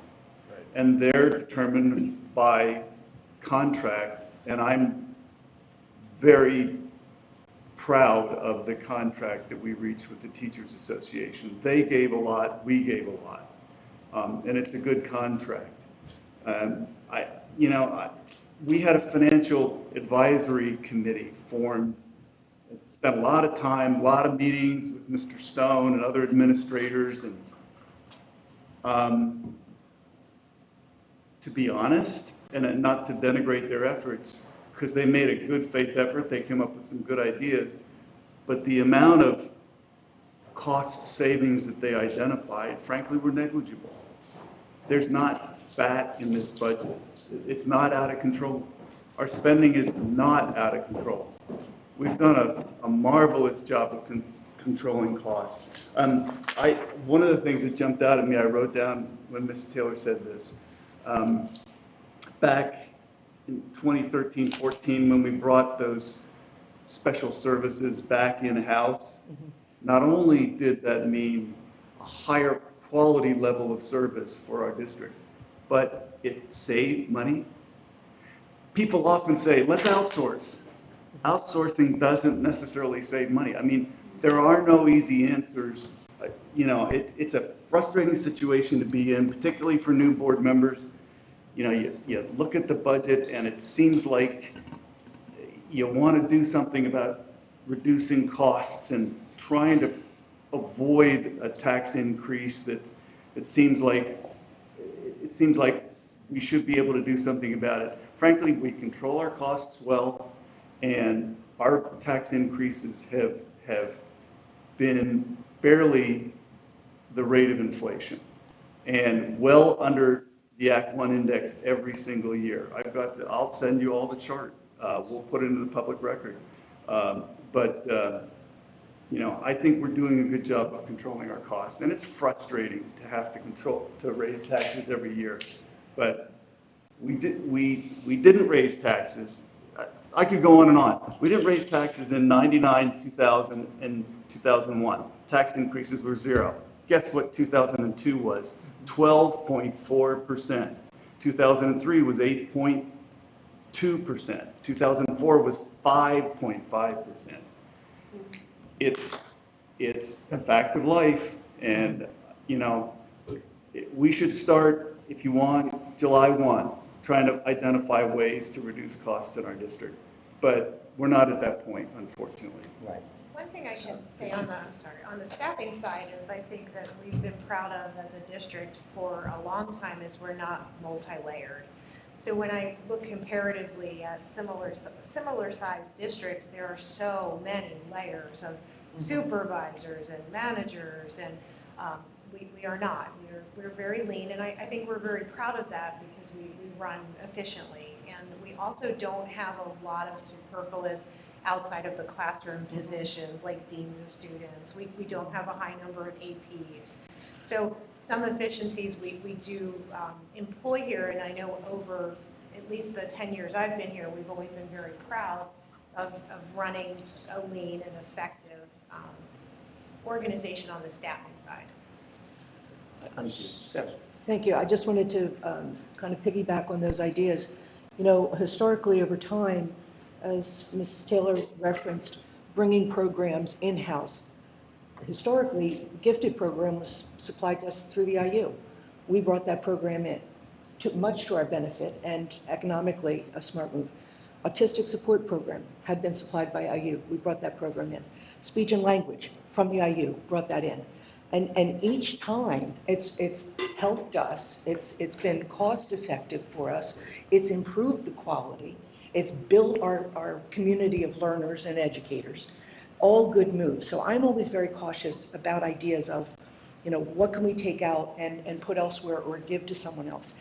And finally, we're all very aware, forgive me for stating the obvious here, you know, this isn't a factory and we're not making widgets. We're educating children, and the machinery of our business is people. And it's people in the buildings, it's support staff, it's everyone who touches a kid's life during the day.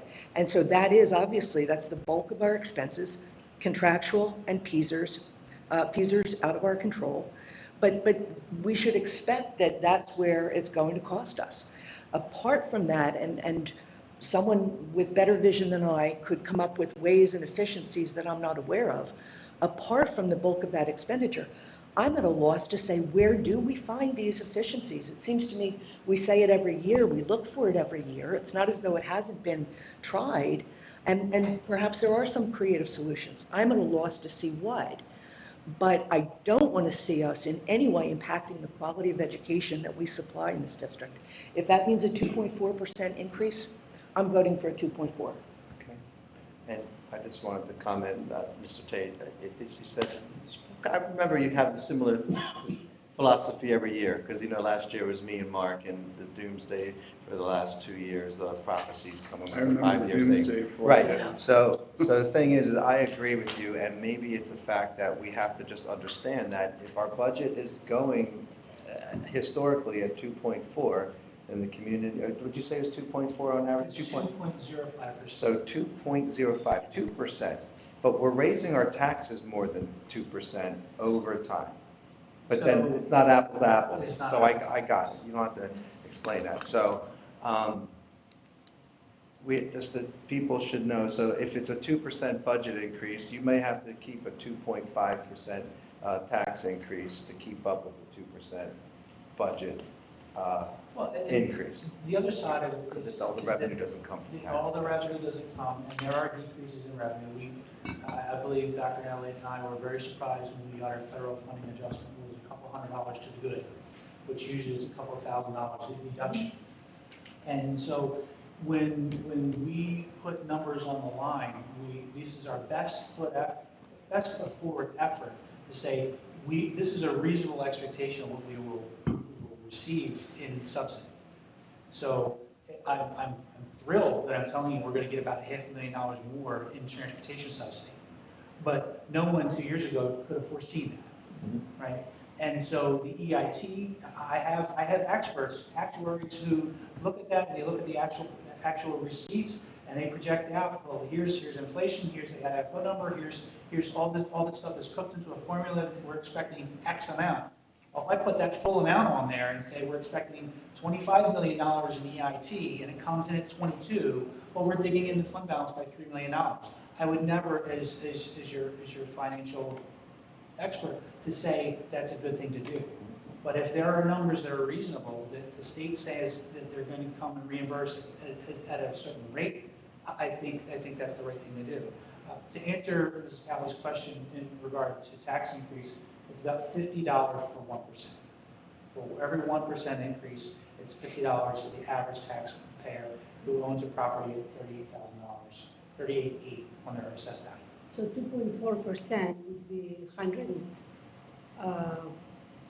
almost $123 per year. So for 123 on the average, to provide a fantastic education, it's not such a bad, right? Nobody's arguing. So I mean, at the same time, I do believe that we have to be efficient And if there are ways we can cut things, we should. And usually you have experts coming and looking at the operations and they give you, but it sounds like you've done this in the past and you couldn't really find any much, right? If I can give you a look at the day in the life of Jason Harris, the business owner. Not only am I looking at banking and, wires and transfers and approvals, but we look at every purchase order that goes out. Every single purchase order. So when a building secretary or an administrator directs for something to be bought, it goes through all the approval processes. And we make sure that we have bids that we're getting the best price we can. And if it is in the budget, doesn't mean we spend it. And we close the budget, and people basically have to beg a member of cabinet to say, please, can I please buy this non-seasonal thing that I don't buy already? Because the response the cabinet had is if you didn't need it all year, why are you asking for it now? Right? That's really that's the fiscally responsible thing that should be completely out of the board's hands. That at the end of the year, we say, look, we saved you money. But you don't want to be in a situation where you have expected costs. If you underestimate your costs and say, we know charter schools, and I'm just picking on charter schools here, we know it's going to cost $3.2 million. And you say, Jason, don't put 3.2 million on there, put $2.7 million on there, and we go back and we spend $3.4 million. Well, the auditor general is going to come knocking on my door and saying, well, what are you doing? And then that brings into question the integrity and the accountability of the system. So our job is to give you some of the worst case scenario about the costs, and some of these are overestimated as far as expenses are concerned because there are unknowns. And we talked about the special ed student who may come in and needs full-time nursing and round-the-clock care at $150,000 a year. If that's not in the budget, well, we're going to take out of the fund balance. So it is a very, very fluid situation that every time there is a request made, it comes to my desk. And if I have a question about it, I come to one of these folks and say, is it really necessary? Good. Mr. Rosa, did you have something to say? Yeah, I think that what Mr. Tate shared is very enlightening, and I've heard it from other colleagues that you can't be zero. Mm-hmm. So it seems like the boards have kind of really been dancing around something for a while. And we all know that it's coming from millage. It's not a total tax. At least we should know. But still, what we also have to keep in mind is about 70% of our community does not have a kid in this district. So we also have to recognize that a significant portion of that 70% is on a fixed income. So maybe $123 on average isn't a big deal for some people sitting around this table or perhaps listening. But it is a big deal for some people that don't have a kid in this district and don't have increased income. And when they're looking at that going up every year with inflation, it is a big deal. So we can't lose sight of that either when we say what we're paying for education. To that end, have we looked at these rankings keep coming out? Patch recently did one. I don't know if we've looked at that, of the best schools of 2022. Whether we like the patch or not, they did it. So it's just a comment, and it's consistent with some of these other ranking systems, and whether they're accurate or not is a discussion point. But what's consistent with them is that we're one of the most expensive districts in the entire state of Pennsylvania. Yet Council Rock North on Patch is listed like 36, with Central Bucks beating us, and Council Rock South isn't even on the list of top 50. So I think that there's a lot of people, at least my constituents and others, that sit around and wonder, if we're one of the most expensive districts and we're going for education, why doesn't all of our high schools show up also comparatively in that list? And I don't have an answer for that. And we've had similar conversations of whether these are really tracking the right metrics or not. And I know all of that, but still, it's a good question. So Is there a difference between north and south, that north makes the list, but south doesn't? I can't explain that. Why is it that north and south are lower than central Bucks? Can't explain that either. So these are some of the hard questions that come to us, especially from somebody that says, look, all that I'm getting out of it is property value, but that's really good when I sell it. So there are a lot of other elements to keep in mind when we do this.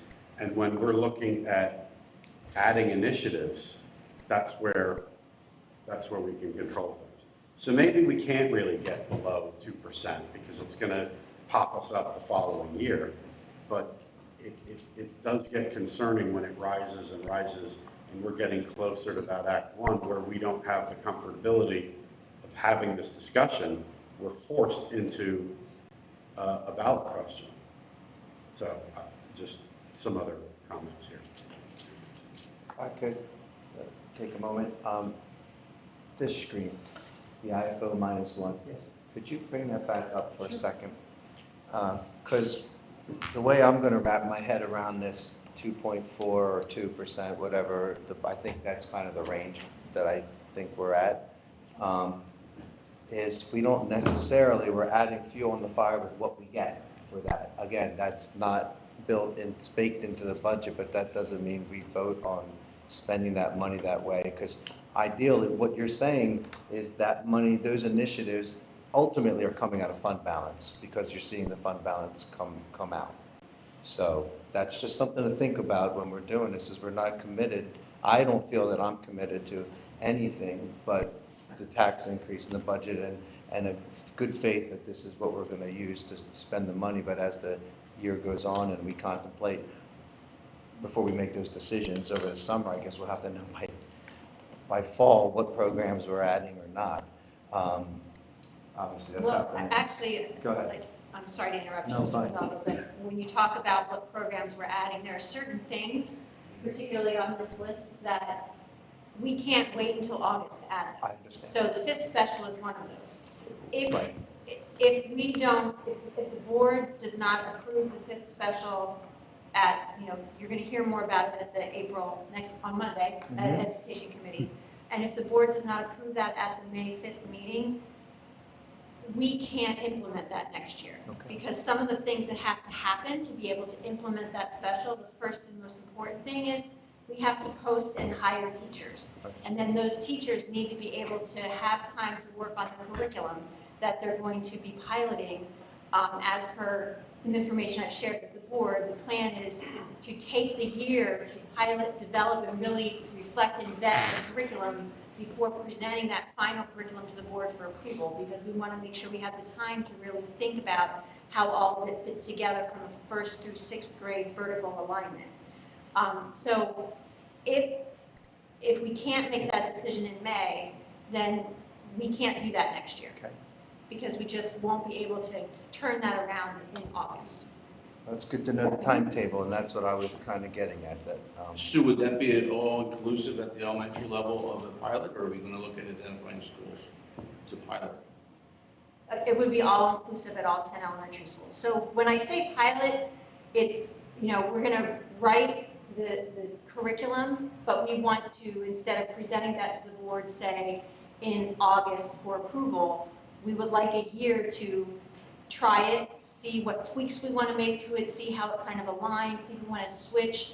We wanted this aspect of coding in 1st grade. We think it would be better fit in 2nd grade with a progression of what our long-term goals are for kids to learn as part of this special. So we want that year's time to really work through that. And the best way to do that is by trying it out, getting feedback from the teachers and from the students, and really thinking about what works best.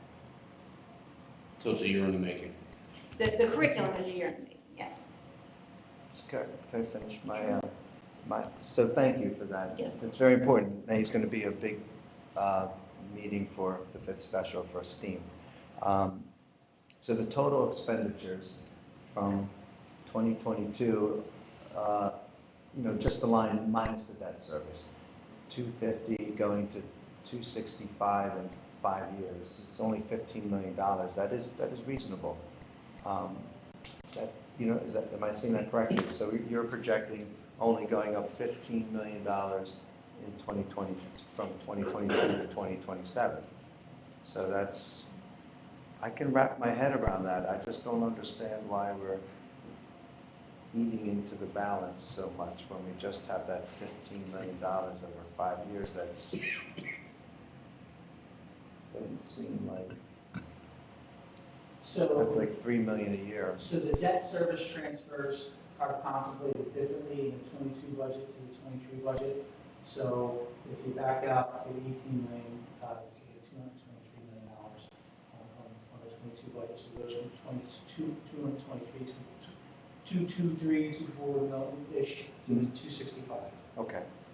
Over the And the 250 going to 245 in the expenditures. This So one that another. contemplates the transfers. If you look at the bottom, Okay. $20.1 million in transfers. Some of that is there, 5 million plus the Right. debt service. Right. Okay. So I think you have Yoda, you were okay with the 2.4, so I see 3 that are comfortable with that. I'm going to work my way around the, Mike, please. I actually want to read a statement from Ms. Marcel, Okay. just so that she has her moment to weigh in on this. This is her words. I appreciate the update from Mr. Harris and realize the financial challenges we are facing, but I continue to want our expenditures and revenue to be more in line. I also remain concerned that we may have to dip into the fund balance and raise taxes before we even consider any new initiatives. I look forward to working together with the administration and my board colleagues on the next step for this budget process. A couple of quick questions. Tax revenue, taxes go up, and if revenue goes up, because we're anticipating that our expenses are higher than what they may be, we're also expecting that our revenues are lower than what they may be, right? So if we were to do the 2.4 or the IFO -1, and it turns out that expenses are lower, revenues are higher, we're still on the hook for that next commitment to go up higher the subsequent year, to some degree. We have, Yes. right, okay. The next thing, which I guess we've connected to, is the bond rating. Is there a trigger point to when the value of the fund, general fund, gets to a point that our bond decreases? So on current debt, no. Okay. So there's no trigger that would, that would enact an additional surcharge for interest. Okay? But contemplating future borrowings, this district is well below its debt threshold. So that's first. So for those who are listening, your credit rating is based on a multiplicity of factors, but chief among them is your ability to actually incur new debt. So your debt percentage is very low. Right? You could borrow up to 3 times your general fund budget. So we're in the hole about 130 million. We could borrow up to 750 million. So now, I would never encourage you to do that, because you'd be referendum. You have a referendum At the each same year. rate? No. No, not at the same rate. That's the whole thing. No. No, And so what? Jason, is that your opinion or is it PFM's opinion? PFM's opinion to, What you just said? for the 3 times, that's legal limit. And debt, and our debt, is that PFM's opinion? That's a legal. But they would not suggest that. No. Go ahead, sorry. So there isn't Sorry. really a number. So this, I guess, to boil it down, if our fund balance drops 10 million, whatever, it's not going to decrease our bond rating. It will. It could, but it would be significant enough to warrant such a different interest rate. Because keep in mind that when we go out to bond, it's a competitive bid.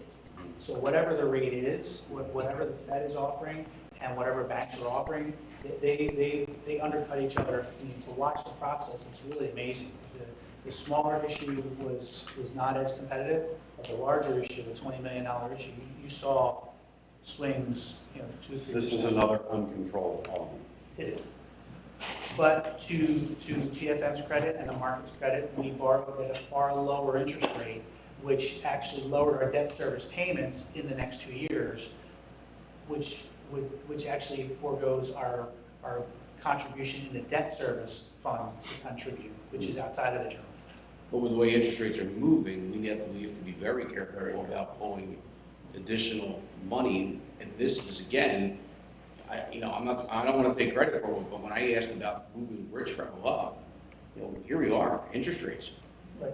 And we're going to get a good bond or a good borrowing interest rate because of where we sit right now with our fund balance. You start dipping into it, they're not going to be so happy with us. Right, right. And every little bit counts. You're in the business. I mean, you see that. Yeah. And just keep in mind, all the borrowing was contemplated with a $20 million fund balance, and the $10 million positive variance did not improve our credit rating. They had to get So like dipping into it by $4 or $5 million, I don't want to put it on paper and say I commit to it, but With that, I think I missed it. I could imagine that it would not impact our credit rating if we dipped in by $4 million. Go ahead. Yeah, just a couple things. I mean, from our conversation in our small group meeting, I'm not at the 2.4%. So I would be a no if that's what it is. Not that I want to cut programs, and if I raise taxes at all, I do want to see some of these programs get implemented if we're going to be spending that money. I was always under the impression that somebody had told me that an 8% fund balance was your benchmark, or where you want to be, and we are well north of that. We have a policy of 5% minimum. Okay, I said 8, and we're at what, 13? But keep in mind what happens when you're at that low level. You do run the risk of a bond rating. Not that I want to get down to that level. I'm just saying, but there is a little wiggle room, and the other thing that I saw, which happened last year, I don't want to say I'm going to blame the board on this, but we found money under the couch to like the tune of $8 million. Wasn't under my couch. Well, it was under somebody's couch, and then the next thing you know, we turned around and spent $51 million because we found 8. Like, we didn't follow the advice of our business, we didn't follow his advice. I went to a meeting last year at this time, and we decided, once again, I'm going to get misinterpreted here, but I don't care. We decided that there wasn't enough money to do Soul Finestone because it was too expensive. It was $31 million. And the business manager at that time said, we have $23 or $24 million to spend. Soul Finestone's out. We can't afford it. So what happened was we decided to do Hillcrest, and I believe it was actually suggested to give the teachers some money back, which was rejected by the board, and we decided to turf the rock. The following week, I believe it was like a week later, $8 million was found. And then all of a sudden, we turned that $8 million around and spend $31 million for Soul Finestone. So we're not following good, I don't even know if we're following good policy in our decisions. Like why would we decide to do that? I know it saved money because of that, but I just get concerned, it might, much like the MBIT that we talked about earlier, it might be too late this year to do anything about cutting expenses or even looking at expenses. But to say, well, we've looked at expenses and we can't do anything, that's a fruitless exercise. I 100% agree with Mr. Solomon that starting now or whatever, we should start looking at this so that next year I'm not looking at 3.3%, trying to explain to people, I'm raising taxes, because much like Mr. Roosevelt said, I am that senior citizen. Not necessarily on a fixed income, but I am that. So my neighbors are that. I agree. It helps your property values. It's great for the district, but there has to be. It just can't be give. At some point, there has to be take involved in it. Whether it's the 2-for-1 that was suggested by Mr. Thorwood or something, but I just, like I said, I am not at. can probably go down to 2 and see what we, and I'll probably have a conversation with you, what does 2% get me? You know, where does it lead to? What needs to be cut out? Can we keep this special, you know, can we keep that fifth special and maybe eliminate some of the other things that were turned on? Well, I will tell you, I'm going to come back to you with better expense numbers because we still need to bake in the attrition. So I'm hoping to shed a little bit of that, right? But also, the state numbers are going to come in, and keep in mind that the vote in May does not obligate the board to a tax increase. It just approves the document, it's ceremonial. And I don't want anybody to think otherwise. But the Super Bowl for the board is June 16th. We have not ever changed after the preliminary in my time. We've never, it was pretty much done at that point. Yeah, I'm not gonna I'm saying, he's saying that it's actually pretty important, that preliminary budget, because to go mess with it, like at the 11th hour, I don't think I've ever experienced that. Yeah, my vote on May 16th will be my same vote on June. So if I'm a yes, I'm a yes for both. If I'm a no, I'm going to be a no for both unless something drastically changes. Yeah. And I think, And since you're trying to get a feel of where we're at, sure, you're I'm at a not possible there. 2. You're a possible 2. You'd like to see something at the 2 range. Mr. Tate? I'm always in favor of looking at ways to cut expenditures, and I think our business office has always been very good at it, and our administrators and everybody who contributes to the budget is good at it. I like Mr. Solomon's suggestion of top to bottom review of our curriculum, which is different than expenditures. I think that's a worthwhile thing to do, and I think with a new superintendent coming in and essentially a new looking administration, I think that's something the board could ask for. I think that's a healthy thing to do. I wanted to point out that we have chosen to spend down our fund balance. That was a deliberate decision, was it not? Because it had risen to a level that was no longer defensible. It doesn't need to be that big. In fact, one of my former board colleagues used to rail about the fact that our fund balance was excessive. So we're spending it down to a reasonable level. And I think that's good because that enables us to hold down the tax increase this year and next year, hopefully.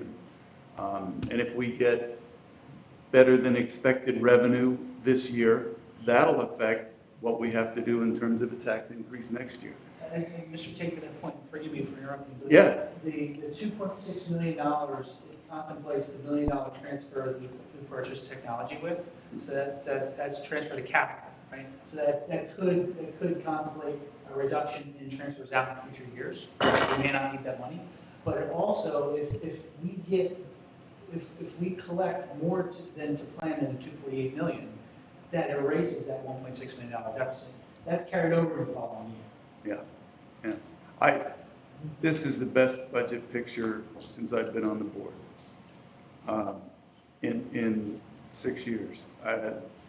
We're blessed with better revenues than we expected, and we have managed the budget very effectively. And I wish we could get away with a 0% tax increase, but we can't. And I'm really comfortable with 2.4%.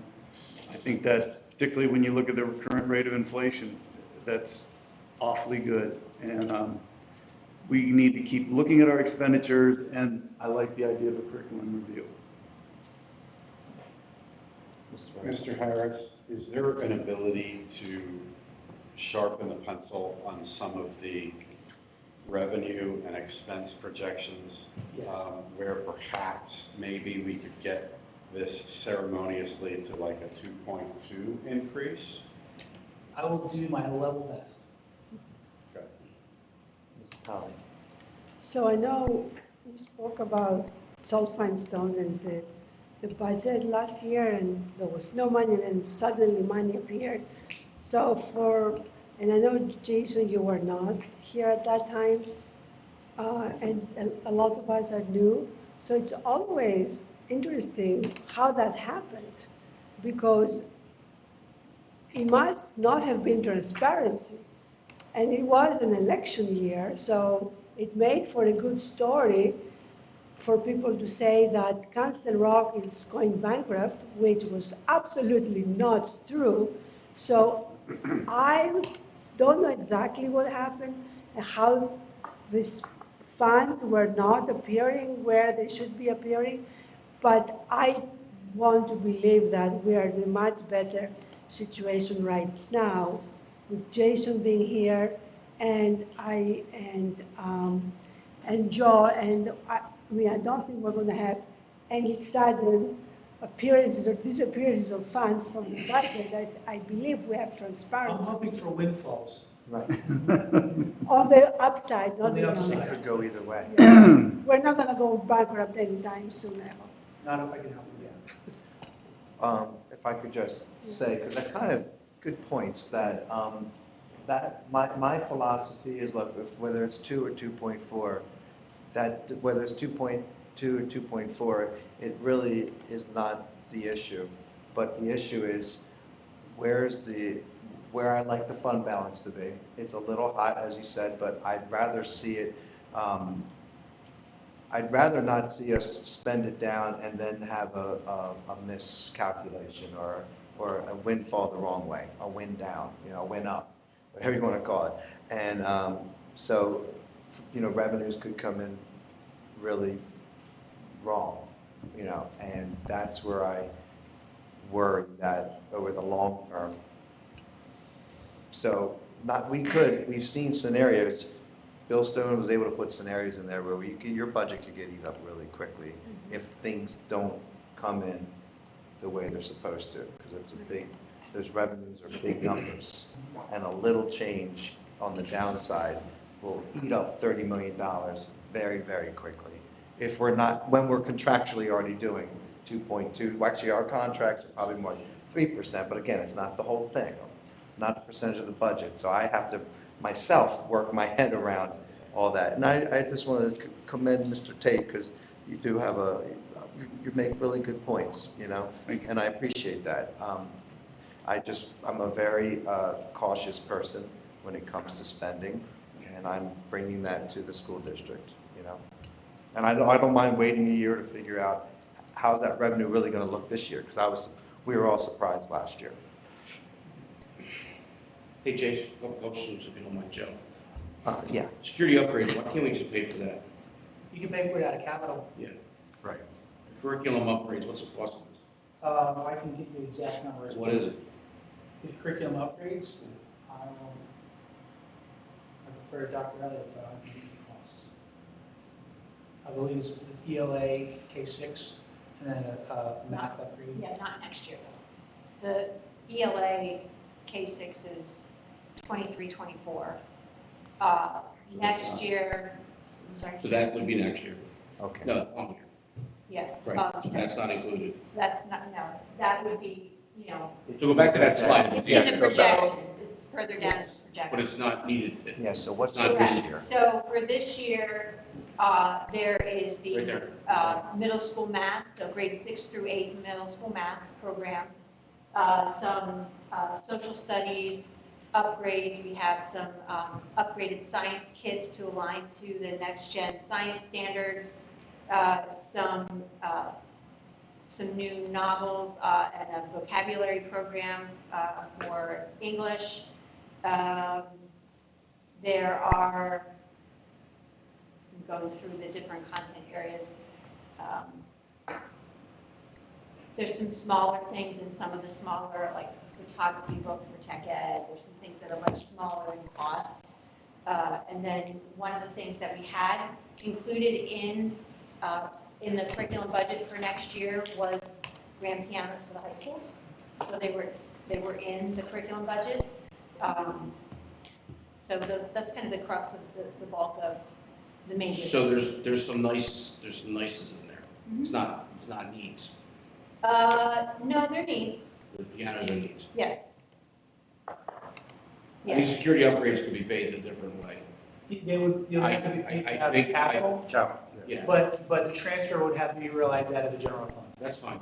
It's a one-time purchase. Right, but once it goes to capital, it doesn't come back to fund. Right, capital's already sitting on a $3 million. Well, so I want to be clear, the escrows and the amounts that are purchased, I want to make sure that the bond documents do contemplate, any other resources as necessary. Yeah, we need some room there. Yeah, we don't want to Maybe be not out as of much order as we with have. the bond documents if it's not specific to, the bonds were taken for particular projects. And if we have smart bond counsel to make sure that we have other needs as necessary. As long as that language is in there, I want to make sure it's there. Just something to look at, because I think it might be fatter than what we need. Just take a look, yeah. And then, isn't the board responsible for reviewing and approving curriculum? Yes. Okay. So what's being presented in May, at the May Education Committee meeting, are new textbooks or resources. So they're just updates to what our current curriculum is, so we're, refreshing materials. But this new curriculum that we're talking about, that also fits in. So are we like putting money into an account that later we're going to see what's there and approve on it and then spend it? Or are we buying something before we've approved it? I'm not sure I understand There your was a question. slide a minute ago that Mr. Salmon was talking about on the curriculum, new curriculum upgrades had a cost to it. And I think he was asking what's in there. You mentioned pianos. He said nices. So I'm once again coming in on, isn't the board approving that? So are we buying something before we've approved it? Or does it go into a fund that later we're going to approve and decide whether we spend it on? We're not buying anything until the budget is approved. Okay. So once at the May Education Committee meeting, the board will be presented with the curriculum resources for next year, the core resources. And if you approve those, they're contemplated in the budget here. And then once the budget is approved, then we will purchase them. We will not purchase anything until the budget has been approved for next year. Right, but isn't the board supposed to be approving curriculum, which we're buying after the budget's approved it? That's the step that I'm missing that I'm asking about. Well, you're not approving curriculum, you're approving the purchase of new resources to support the curriculum. And you're approving that at the May 19th Education Committee meeting that would also be But not formally this. approved at June 16th. But not this. Yes, This, yes. So the curriculum purchases are rolled into the budget projections for this coming year.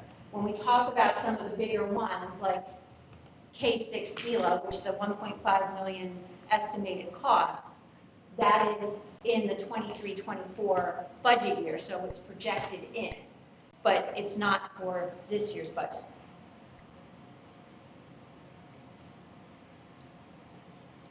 Did that answer? I'm not sure if I'm answering your question. Yeah, a little bit, but not entirely. So doesn't the school board review and approve curriculum? New curriculum, Yes, supported curriculum? yes. But this appears in what you said a minute ago was that as soon as the budget is approved, that's when the new curriculum will be bought. But we haven't had an opportunity to understand really So- what's in it. So let me distinguish for you between resources and curriculum. So what's going to be presented to the board on May 19th is core resources for approval, not curriculum. The curriculum is written. So as we update our resources, because we have, for example, some of our science kits at the elementary level are from 2002. They're outdated. We need new resources. So the board will be approving the resources that are part of will support the curriculum that has already been written and approved. So there will not be any new curriculum other than the fifth special, which I've communicated that we want to pilot for a year before, we really want to get a sense of what's best to make that a really strong curriculum for our students. So the board will be approving the resources that we're using, textbooks, digital resources, et cetera. And then if the board approved those in May, then they'll be on the June 16th agenda for a vote, and after those are approved, then we'll be able to purchase them. Does that? Kind of.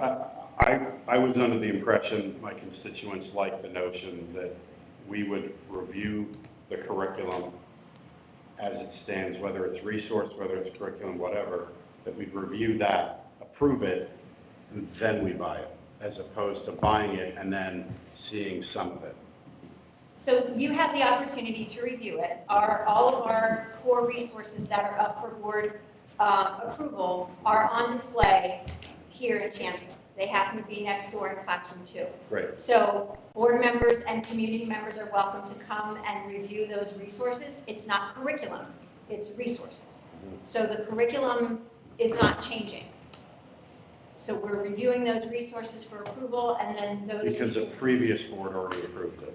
Correct, the curriculum's been approved, yes. Yeah, so I'm right in my notion that the board approves a curriculum and then we buy it. What I didn't understand here, which has now been explained, is that it's been previously approved, which is why we're okay buying it now. So Right? curriculum is not what we buy. Curriculum is the outline of the program of study. Here are the standards that we're teaching. Here's what students will learn as a part of this grade level course, this content area. That's your curriculum. The resource is the core resource that the board approves for us to use to help deliver and help students learn that curriculum. So they're not the same thing. But we have a slide that says expenses, what's included, curriculum adoptions, 5-year implementation. So perhaps calling it a curriculum adoption is what is causing you some confusion. Understandably. Yes. So, Curriculum, textbook adoption. yes. I'm happy to revise the slide. It clears the air.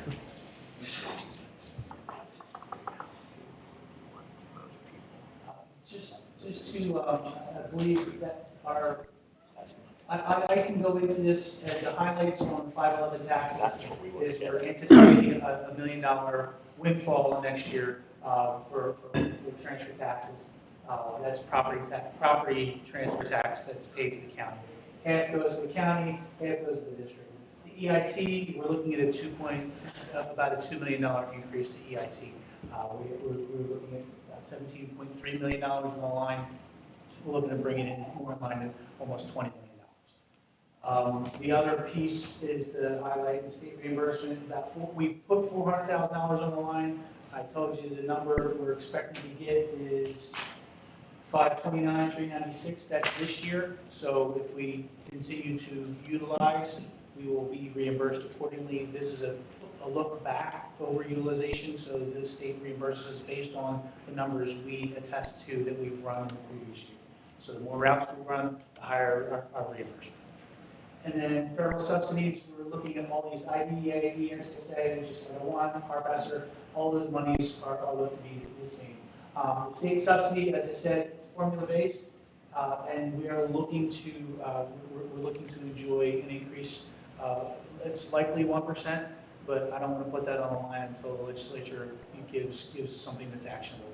And you will hear about it when the House and the Senate start to move, and when the governor says, I'll pass this, and that's how the sausage gets made over in Harrisburg.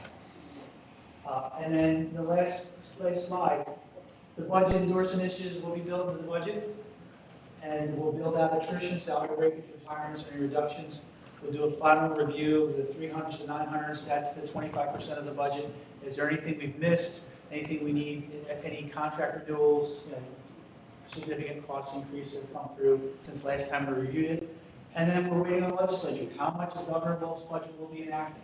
And early on, it was called dead on arrival. I think the Republican caucus called it dead on arrival.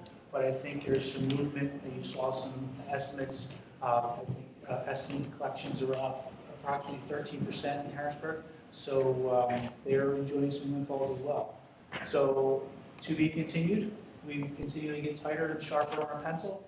This team continues to look at the numbers, and we will have something for you to act upon on the May board meeting. Well, thank you. So is there no more comments from the board? You feel comfortable about this I do. discussion? Okay. Is that it for the evening? Is it- Any public Jason, do you comment? need any further direction on this? Yeah, that's what I'm wondering. What I will do is I'll build the attrition in and get as close to building a small fund balance as possible at a 2.4.